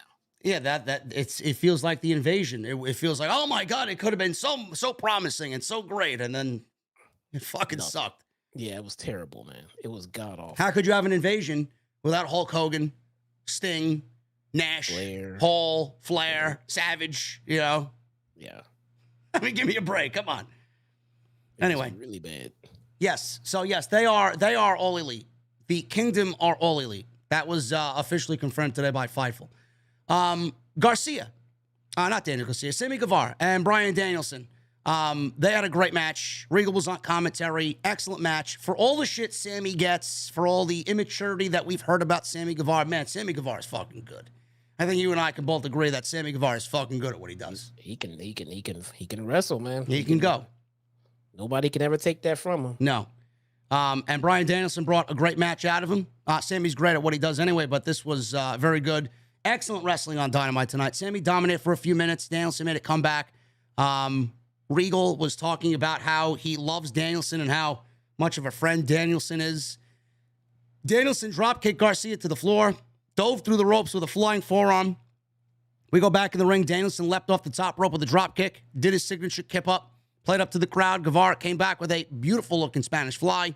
He goes for a cover, gets a 2 count. Sammy climbed the top rope. Danielson knocked him down, crotched him on the top rope, followed up with a top rope back throw off the top. Guevara landed safely and went on to attack Danielson. Danielson lifted his knees. He went for the label lock. He applied it. Guevara's feet reached the ropes, forced the break of the label lock. Danielson climbed to the top rope. Sammy leapt up and met him, and then took Danielson down with another Spanish fly off the top for a near fall. Sammy was biting Bryan's forehead, and Danielson avoided a go-to-hell, GTH, and landed a reverse Rana, which did not look good. It looked a little sloppy on Bryan's part. So he was pounding the mat like Randy Orton would to get ready for an RKO. He was pounding the mat, and he was riling up the crowd. He hit the Busaiku knee. Danielson followed up with his extended forearm stomps to Sammy's face and shoulders. He then shifted into a triangle sleeper, landed some elbows to Sammy's head, and the referee stopped the match. So Sammy was knocked out. Bryan wins. Very good match, as you would expect with these two guys. And Bryan won the match. Like Wheeler Yuta said, go out there, kick his ass, show some intensity, win the match. We did ours. So we'll see what happens following that little back and forth with Wheeler Yuta and Bryan Danielson. But largely a great match, bro. No more, no less. Yeah, I mean, so when I saw it, I'm like, oh crap, here we go. Sammy Guevara's out here. And I stopped and thought for a second, like, well, this is why we loved Sammy. I mean, because what he can do in the ring. So if he can keep his name out of the backstage drama, man, the sky's the limit for this guy. I mean, but he seems to just put his own foot in his own mouth unnecessarily sometimes. I don't know. I'm obviously I'm not in on what's going on in the back. I don't know everything going on back there, but at some point you just become a common denominator. Yeah. Okay. I mean, at some point if your name is always involved in shit going on with veterans, and you are not a veteran on the level of these guys, you can't help but have these like weird feelings about someone. But when he's doing stuff like this, that's where I want to see Sammy, right there. Yeah, I hope he finds his way, man. I really want everything to calm down with him. I hate that we have to be negative towards him, but we're nothing but fair here, bro. We call it like we see it, and hopefully people appreciate that. We have no ill will towards Sammy. We love Sammy. Yes. We just want, honestly, as fans, the backstage drama to stop, because I want to care. I want to care about more what's happening on TV instead of reporting who's beating up who fucking hates who. Britt Baker hates Thunder Rosa, this one, that one, all this other shit. It's tiresome as a fan, and more people care about what's happening backstage than what's happening on TV, and that's not really a good look. So I was never about that. I want to see what's happening on TV take a precedent and an importance over the backstage shit. And if Sammy needs to fucking calm down about that, hopefully it does happen. Yeah, seriously. Moving on, we got Rey Fenix and Alex Abrahantes interviewed by Renee. More Renee. I don't know why it's a problem. Renee's a beautiful woman. Why do we want Renee off the show? I don't know. People are fucking ridiculous. Alex suggested that Fenix should become the next All-Atlantic champion. Christian Cage and Luchasaurus walk in. Christian's arm in a sling and says Luchasaurus deserves a title match first because he beat Jungle Boy. That's basically why. Orange Cassidy walked in and asked, are y'all talking about me? He held up his belt, said next week, do you guys want this? Are you talking about this title? We should do it. So I don't know what this means. Are we getting a triple threat? Did they announce a triple threat? Is it Luchasaurus, Orange Cassidy, and Rey Fenix? Or is it Orange Cassidy versus Luchasaurus? Or is it Orange Cassidy versus Rey Fenix? Which one is it? I don't know. They didn't really say, did they? I don't know. I don't remember. Maybe they said it at the end of the show and I missed it because I was getting ready for this, but I didn't see anything on it. Three-way match? Let me see if I missed. They just did a triple threat match. Another three-way match, huh? I mean, they can't, man. Come on. Let me see. It may be a triple threat, bro. I think they announced a triple threat. Again, let me pull this up. As Jesse's finding that, guys, thank you for joining us tonight on the podcast. Remember to hit that thumbs up, guys. I only see 700 likes. I need 1,000 minimum. What's going on tonight, guys? Everybody in a fucking lull in the month of October? The fuck is going on, man? Ooh. Get them on in. Yeah, I don't think they said. No? Anyway. No. Well, maybe it's in the fucking... Maybe I'll look on one of the dirt sheets here. Let's keep the show going. RIHO. RIHO is back against Jamie Hayter. She's out there with DMD and Rebel. Jamie Hayter is fucking great. Everybody loves Jamie Hayter for one reason or another. Get your mind out of the gutter, people. Everybody loves Jamie Hayter for her exquisite wrestling ability. In-ring ability, okay? Yes. In-ring ability. Whew. RIHO. I heard that. What are you sighing about? RIHO. Nobody's sighing about RIHO, man. Get your mind out of the gutter, bro. Come on, we got to be professional, okay? RIHO and Jamie Hayter. This was good. This was good. RIHO brings it. I appreciate that about RIHO. Jamie Hayter brings it in more ways than one. JD, get your mind out of the gutter. Hayter dominated. And RIHO came back with a code red, which looked great for near fall. She had a dragon suplex for another near fall. Hayter caught RIHO with a knee, ripcord lariat for the win. This was good. I thought this was great, man. I love that Jamie Hayter is continuing to get over with the audience. The thing is, I don't know. I want to trust TK, but I don't trust TK. I want to hope that he sees what's going on with Jamie Hayter. He has everything that he would possibly need in Jamie Hayter, man. She's beautiful. She's got in-ring ability. She's over with the fucking fans. She's got the makings of a breakout star. She gets better every week you see her. And I feel like when that split happens, bro, it's gonna be super big for her. And I do appreciate Britt Baker in that point because, you know, the pairing, though I think it's tiresome, it has worked. Britt has rubbed off on Jamie Hayter to a point where even talking about this. But when it does happen, bro, how long are we gonna have to wait? That's the thing. How long do we have to wait for this? I don't know. We shouldn't be waiting too much longer, to be honest. Because things need to start rolling in the fucking women's division, man. Well, we did see. I don't want to cut you off here, but we did see Toni Storm come out and show the title to Jamie Hayter. Are we looking at a match between these two for the world title? And could that be the moment where we start to see the inevitable kind of dissension between Britt and Jamie Hayter? Is that going to present itself as Britt being jealous over Jamie Hayter? That's where this is going Yeah. eventually. That's definitely where this is going. They started hinting at dissension and they pulled back on it, which is probably the smart move to do until you had a little bit more to go with. And I think Jamie Hayter becoming champion is enough of a trigger to have them split, because that should definitely bring the jealousy out of Britt Baker. Absolutely. Easily. There is a triple threat match next week on Dynamite. For the Sounds like Ray Phoenix is eating a pinfall, bro. That's what it looks like, man. But as we talk about the women, I should have brought up there. So there was a match on Dark. Was it yesterday? Yesterday, last night's Dark, between RIHO and Jungle Conyona. Are you familiar with her? Pardon me? Jungle Conyona. Sounds like something I should be ordering at fucking Cat's Deli, bro. What the fuck is a jungle cordon bleu? Conyona. Conyona. I'm sorry. She is a Joshi wrestler. She did a match Jungle on RIHO. Conyona. What the fuck are you talking about, bro? Now you know why I don't watch Dark, man. Well, I'm telling you right now. Yeah, see, you should be careful what you say, because this shit gets recorded and it can be clipped later on. Because one day you might have to eat those words. Who are we talking about? She was really good, man.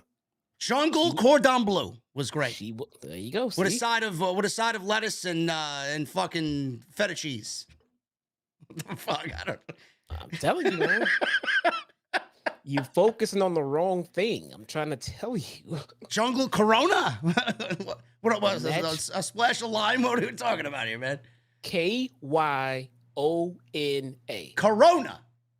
What do you hear? R. Heineken. Why do I fucking? Listen, Why man, do get I her out, man. Get her. Who the fuck? I don't know. What is it? She's good. What about her? She's good. She's good, man. She had a match with RIHO. I don't know what her status is in the company or where she may be coming from, but that could be a name that we could be seeing on TV relatively soon. Because I say she was good. She was really good. And she had a match with RIHO. RIHO won, but they took a lot of time. Does she look TV ready?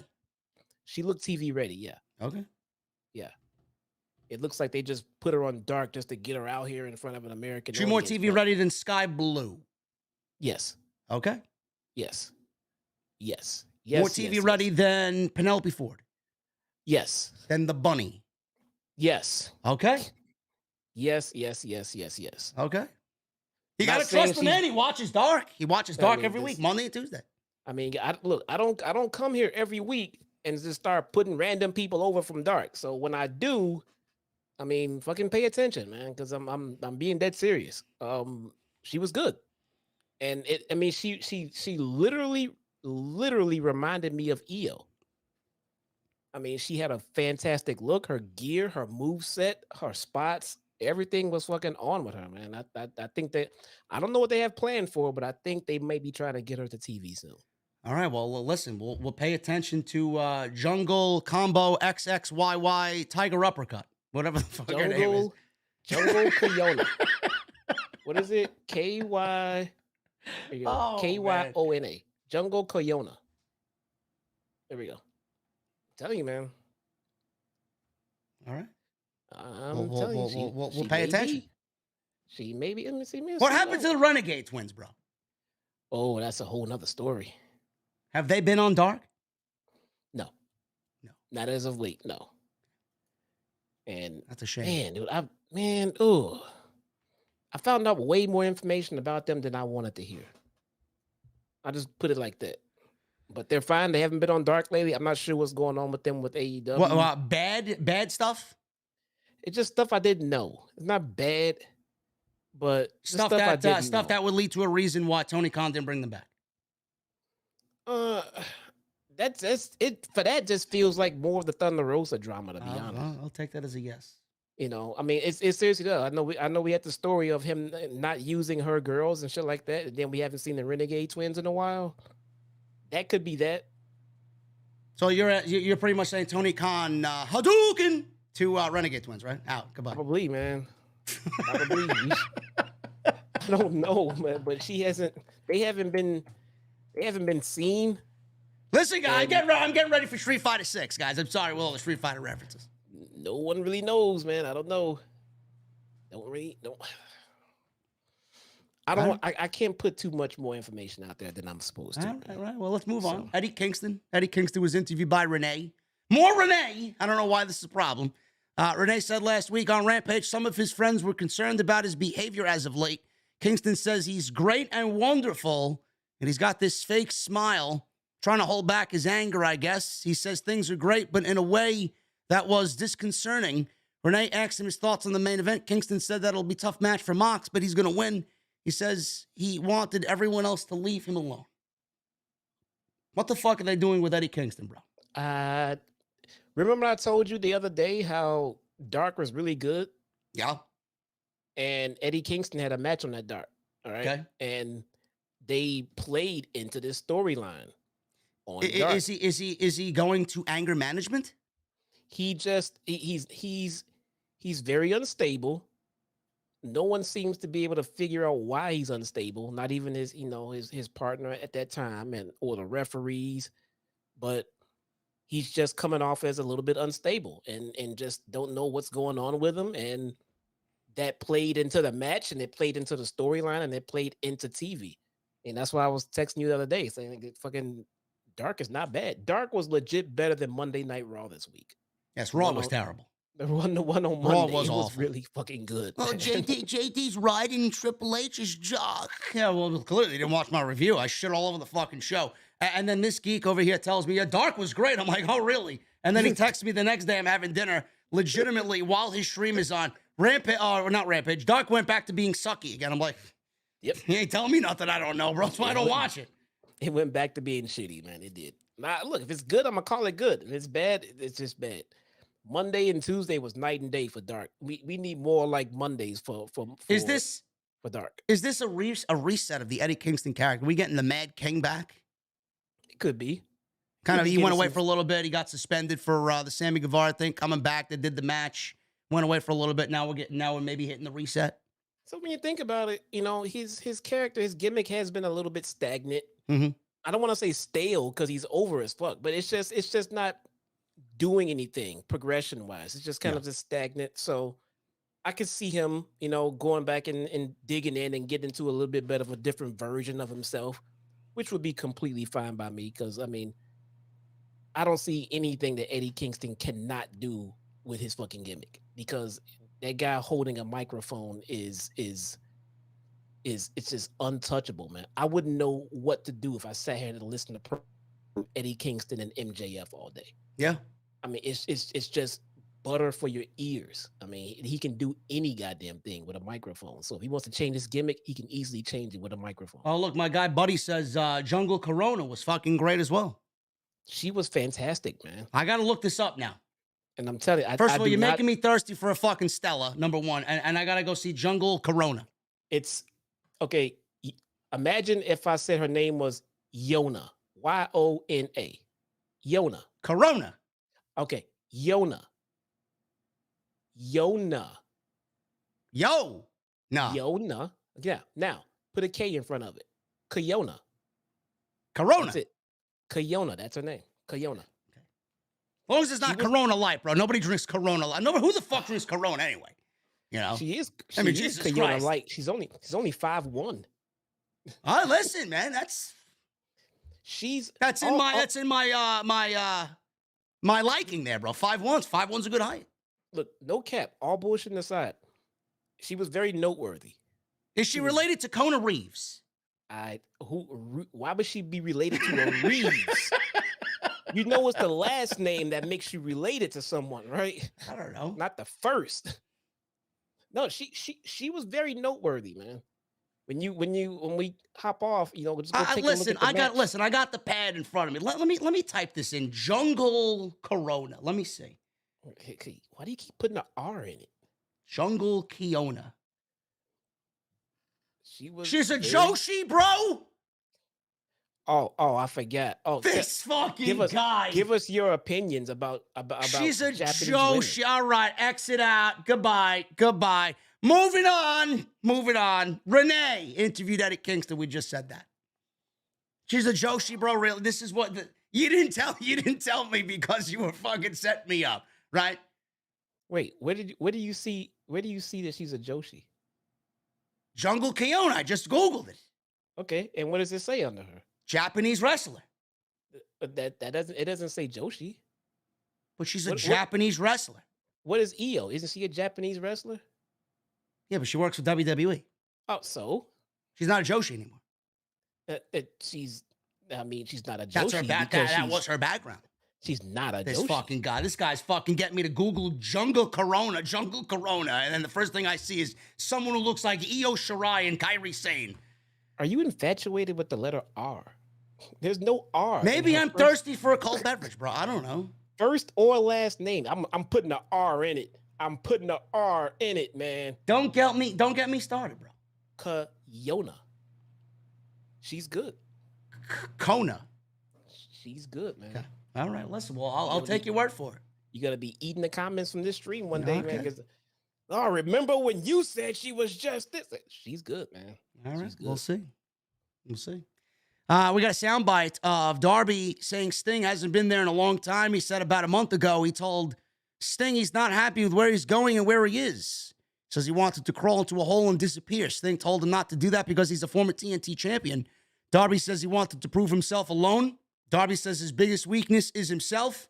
He says he has no safety net or comfort zone. So we're getting a match with Jay Lethal and Darby Allin again next week on Dynamite, which I have no problem with because the first match was very good.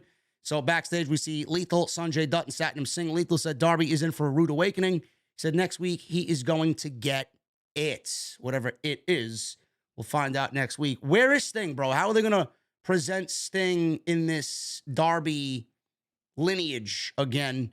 The last time we saw Sting, I believe he was misted by Malachi, right? I believe so. Yeah. Is Sting ready to come back? Is he? I don't know. Is he cleared? I have no idea. I wouldn't change anything about what we're doing with Sting. I just put him right back with Darby. What was it? What was his injury? I have no idea. Yeah, I would just put him right back with Darby, man. That's working seamlessly. I wouldn't mess with that at all. Yeah, me neither. At all. We got Excalibur hyping up Rampage. We got Madison Rayne and Tay Mello. That's a skippable match. Claudio and Yuta versus Parker and Menard. That's all right. Wardlow versus Matt Taven. And that's your Rampage live this Friday. Dynamite next week. Daddy Ass Birthday Bash. Cassidy versus Phoenix versus Luchasaurus in a three-way for the All-Atlantic title. Darby Allin versus Jay Lethal. Renee sit down with Saraya and Baker. And Jericho against a mystery Ring of Honor champion. Main event time. Jon Moxley versus Pentagon Jr. Nobody's saying Penta El Zero Miedo. I'm not saying that. Pentagon Jr. is his name with Alex Abrahantes. This was actually a very good match, as you would expect between these two. I know a lot of people were asking, well, why is this match happening? Because Moxley asked for a match, and he asked for somebody with no fear, and that's it. If anybody's complaining about Moxley wrestling on TV, maybe you're new around here. Moxley's the ace.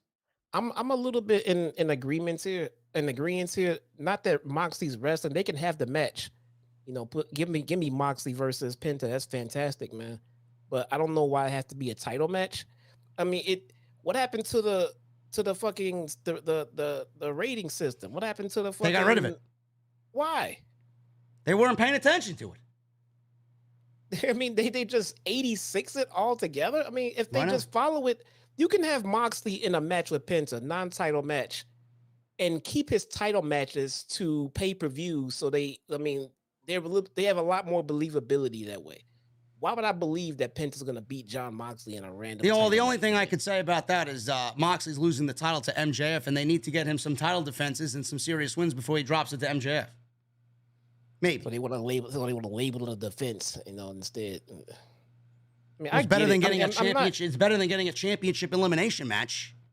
I'm just trying to logistically figure out how you're going to convince me that this tag team guy, who's also 1/3 of the trios champions, deserve the singles title match before I can start naming names. I agree with you. I don't get it. Do I give Penta a title match? No, because he doesn't fucking deserve one. He hasn't done anything to get one. Luchasaurus, he beat Jungle Boy. I mean, it just all these singles competitors and this guy and this trios team and tag team is #1 contender somehow. I mean, I would just like it to make more sense. Now, if he's not anywhere near be the #1 contender and you want to give me Moxley versus Penta, give it to me. Non-title match, same outcome.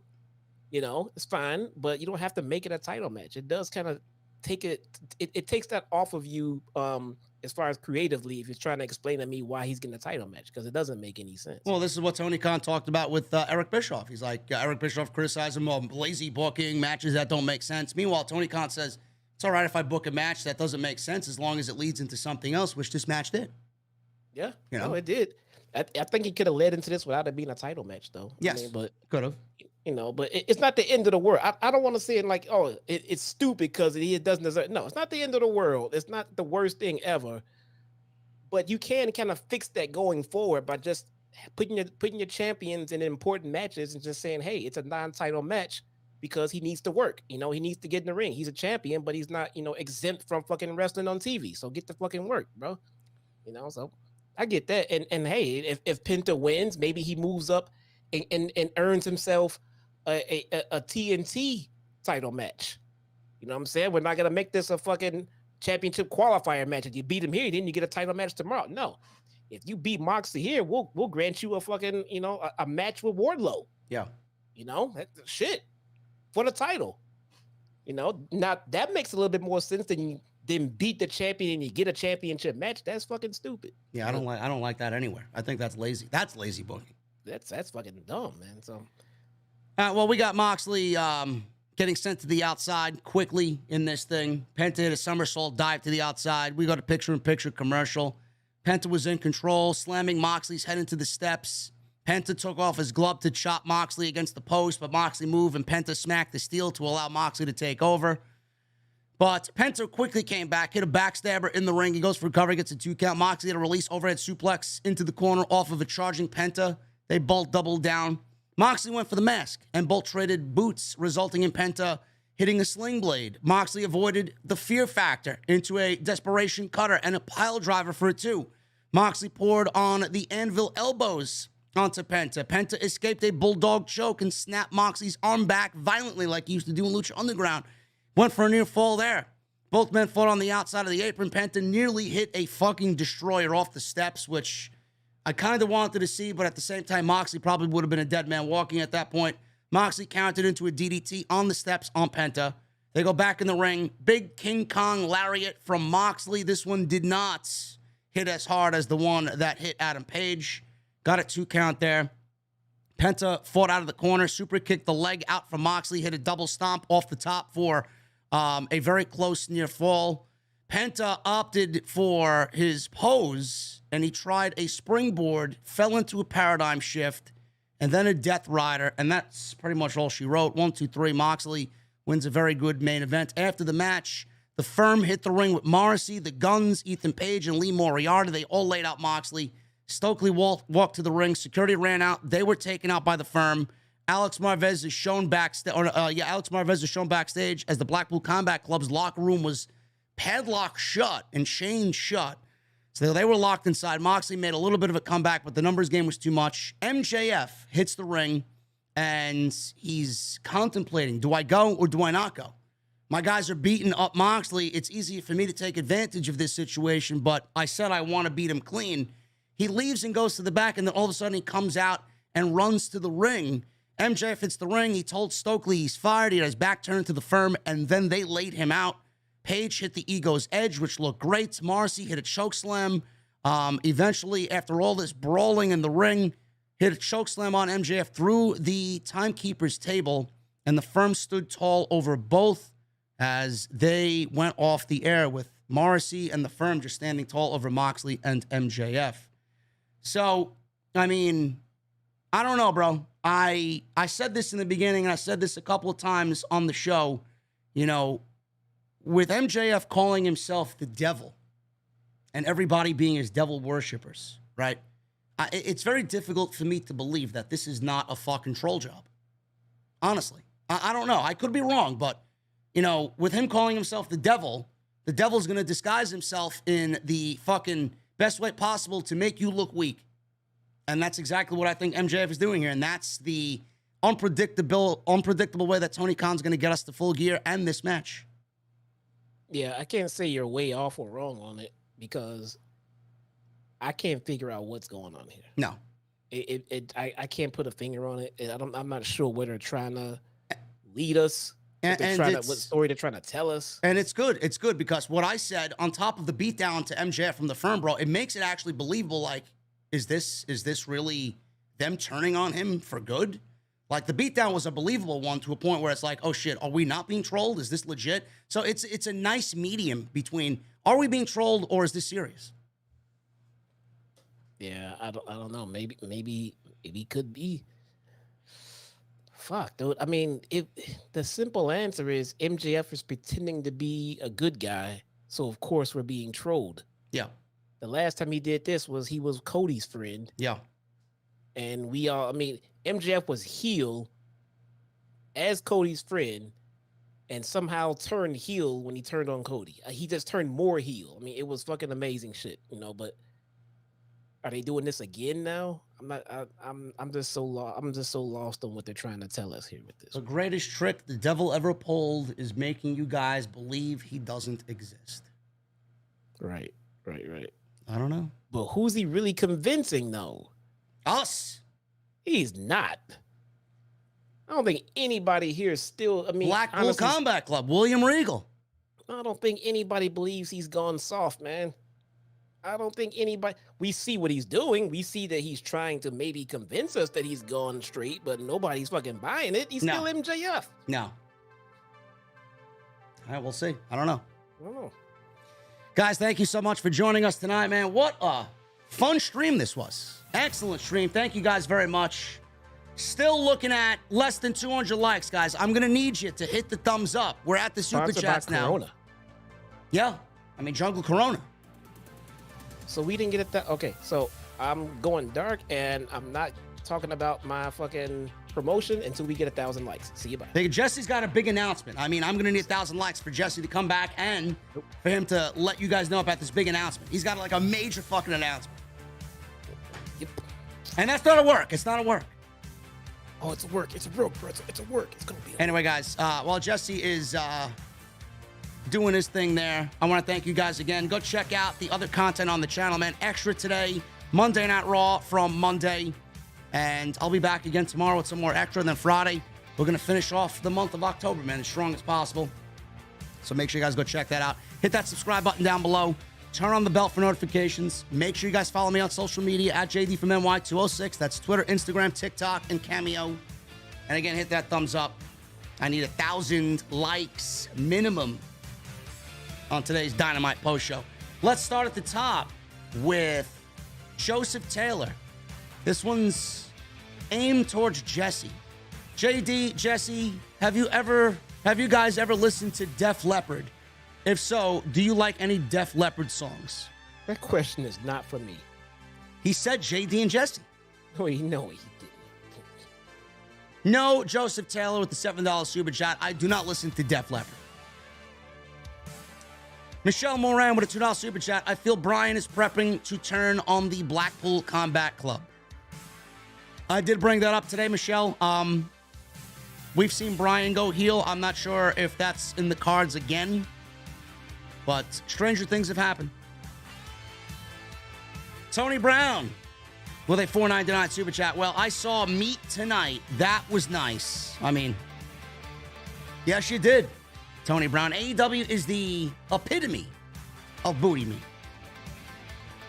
Joseph Taylor with a $2 super chat. Oh, we get Nigel versus Chris Jericho next week. I could see it, but I could also see not. Thank you, Joseph Taylor. Joseph Taylor with another $3 super chat. RIHO is a beautiful woman. It's a beautiful child. Okay, Joseph Taylor. Everybody has different tastes, bro. Thank you for letting us know who you think is attractive. Not today, Jay, with a $4.99 super chat. They announced on social media Orange Cassidy versus Luchasaurus versus Rey Fenix next week. Rey Fenix is taking the pinfall. Akachira with a 15 months. Thank you so much, brother. Love the unpredictable ending. This could lead into a storyline of MJF versus the world. This can prove he is better than everyone who jumped him. I don't know, man. MJF is the devil. He's unpredictable, man. Who the fuck knows what he's got going on? James Williams with the 2 months. JD and Jesse, what is good? Hoyt Reynaldo with a 9 months. Yo, JD, tonight was awesome. How would you get the titles on FTR? I love what Tony is doing, and I like what Triple H is doing. Hoyt, I'm not getting the titles on FTR for a very long time, bro. The titles are on the Acclaimed, where they should be. Eric with a new membership. Thank you, Eric A. with a new membership. What are you drinking, brother? Stephen Vandelli, once again, thank you for the $400 super chat, bro. It means the world to me. He says again, really curious to see where TK is going with this whole MJF firm Mox dynamic. Also, this good brother will be up at Mohegan Sun this weekend, but not for Rampage. I'll be celebrating my 1-year anniversary with my girlfriend. I'm not the perfect person, but she sees this imperfect person perfectly. Cheers, my brothers. Thank you so much, brother. Enjoy your time at Mohegan, man. I've never been to Mohegan. Usually Atlantic City's my destination. Marquise with the 14 months. Get them out. My favorite saying from you, JD. AEW Dynamite was great tonight. What up, Jesse? Hope all is well with both of you guys. Thank you, Marquise. 14 months. The Cake with a $2 super chat. Jesse has a better mic than AEW. What was that? Yeah, that was a little rough patch there in the beginning, bro, with Jericho. Don't know what that was. Cake also with a $2 super chat. TK spent $10 million on CM Punk. I hope he comes back. I don't think he's going to be back, bro. Francisco with a 7 months. Today marks 7 months and also my 29th birthday. Here's to 7 more months and a great birthday at the OTS venue. Love you, JD. Stay amazing. Thank you so much, Francisco. Everybody show Francisco some love in the chat with those birthday cake emojis.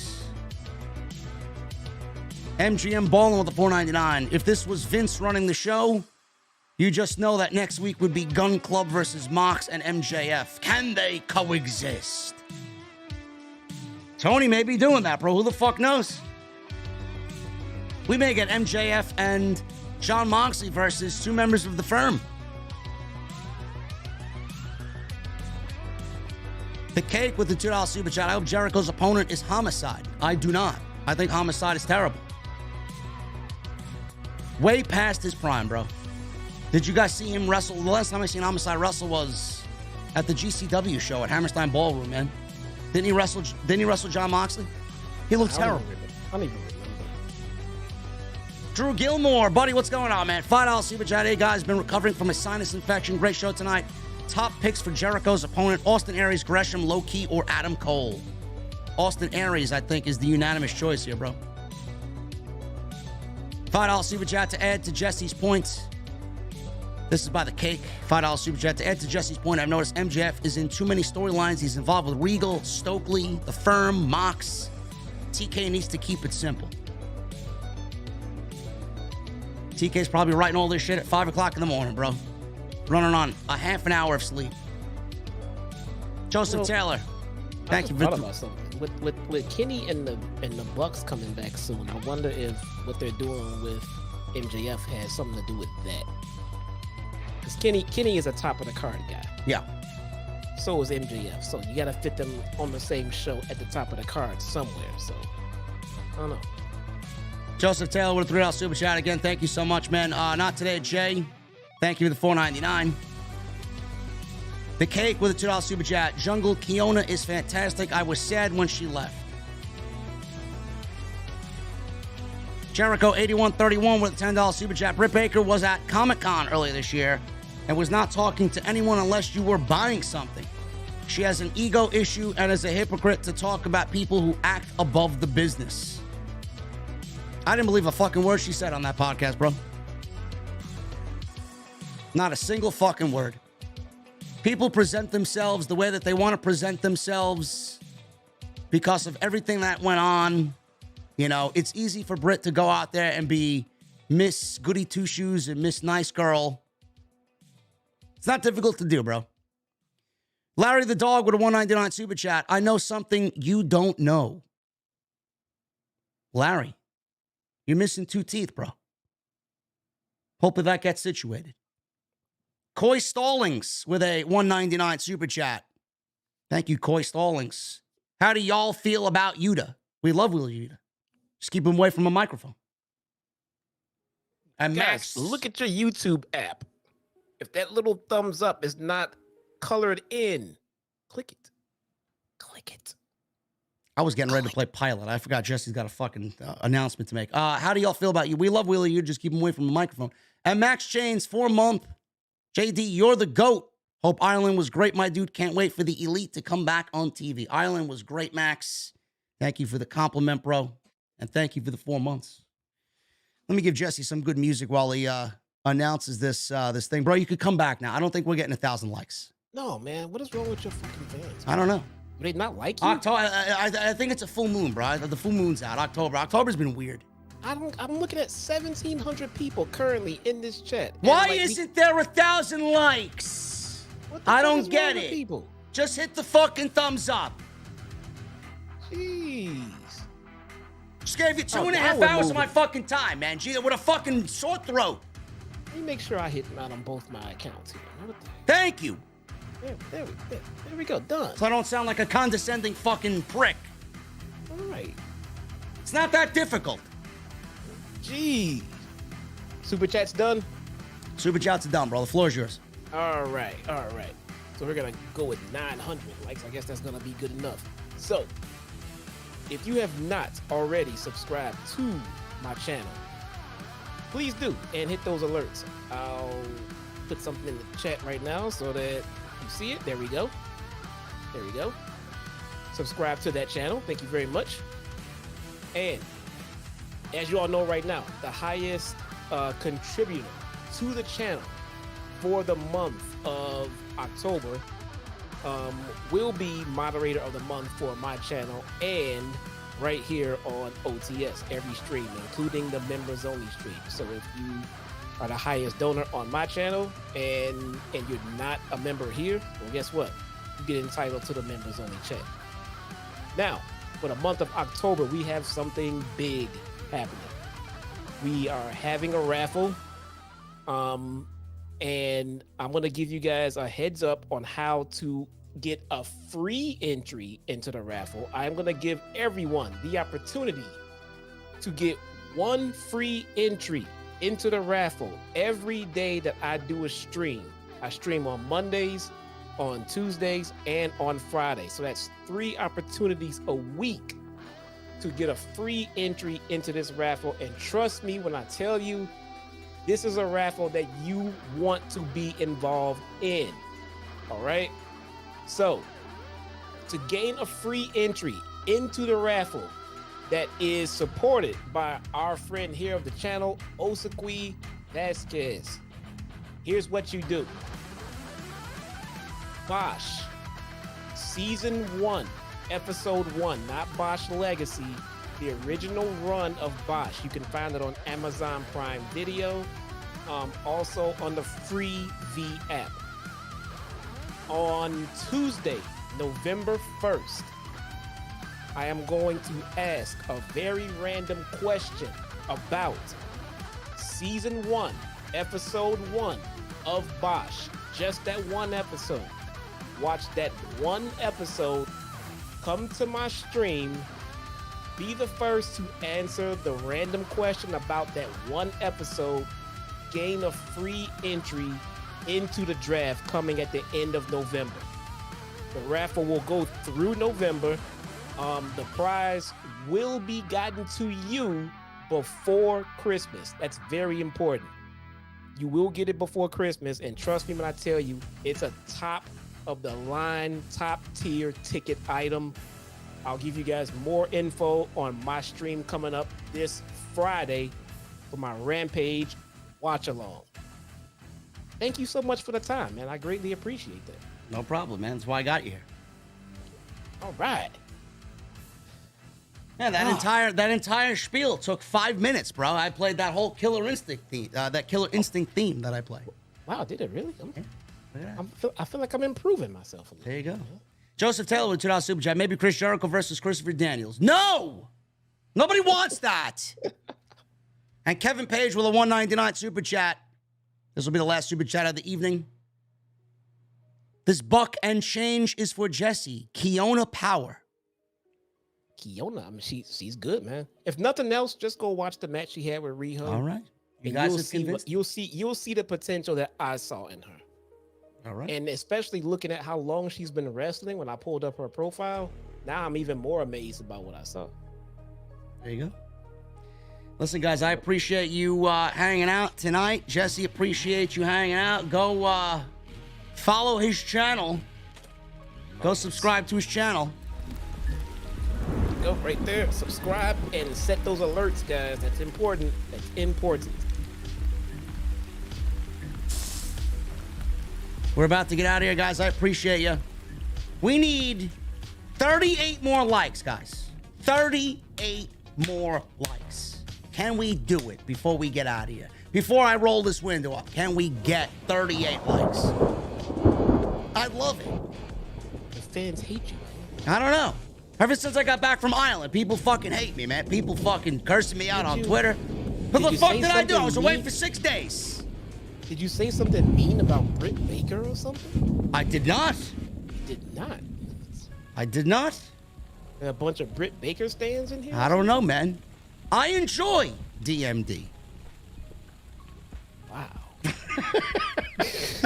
I wish she was my dentist, bro. I wouldn't be so afraid. Or maybe, I don't know, maybe she'd fucking drill me when she didn't have to. Yeah, Not I give me- don't not know give if I me- would trust her. Not man. Yeah. give me any Novocaine is what I think Yeah, Brett would do, for man. real. Oh, Jesus Christ. Whoops. Sorry.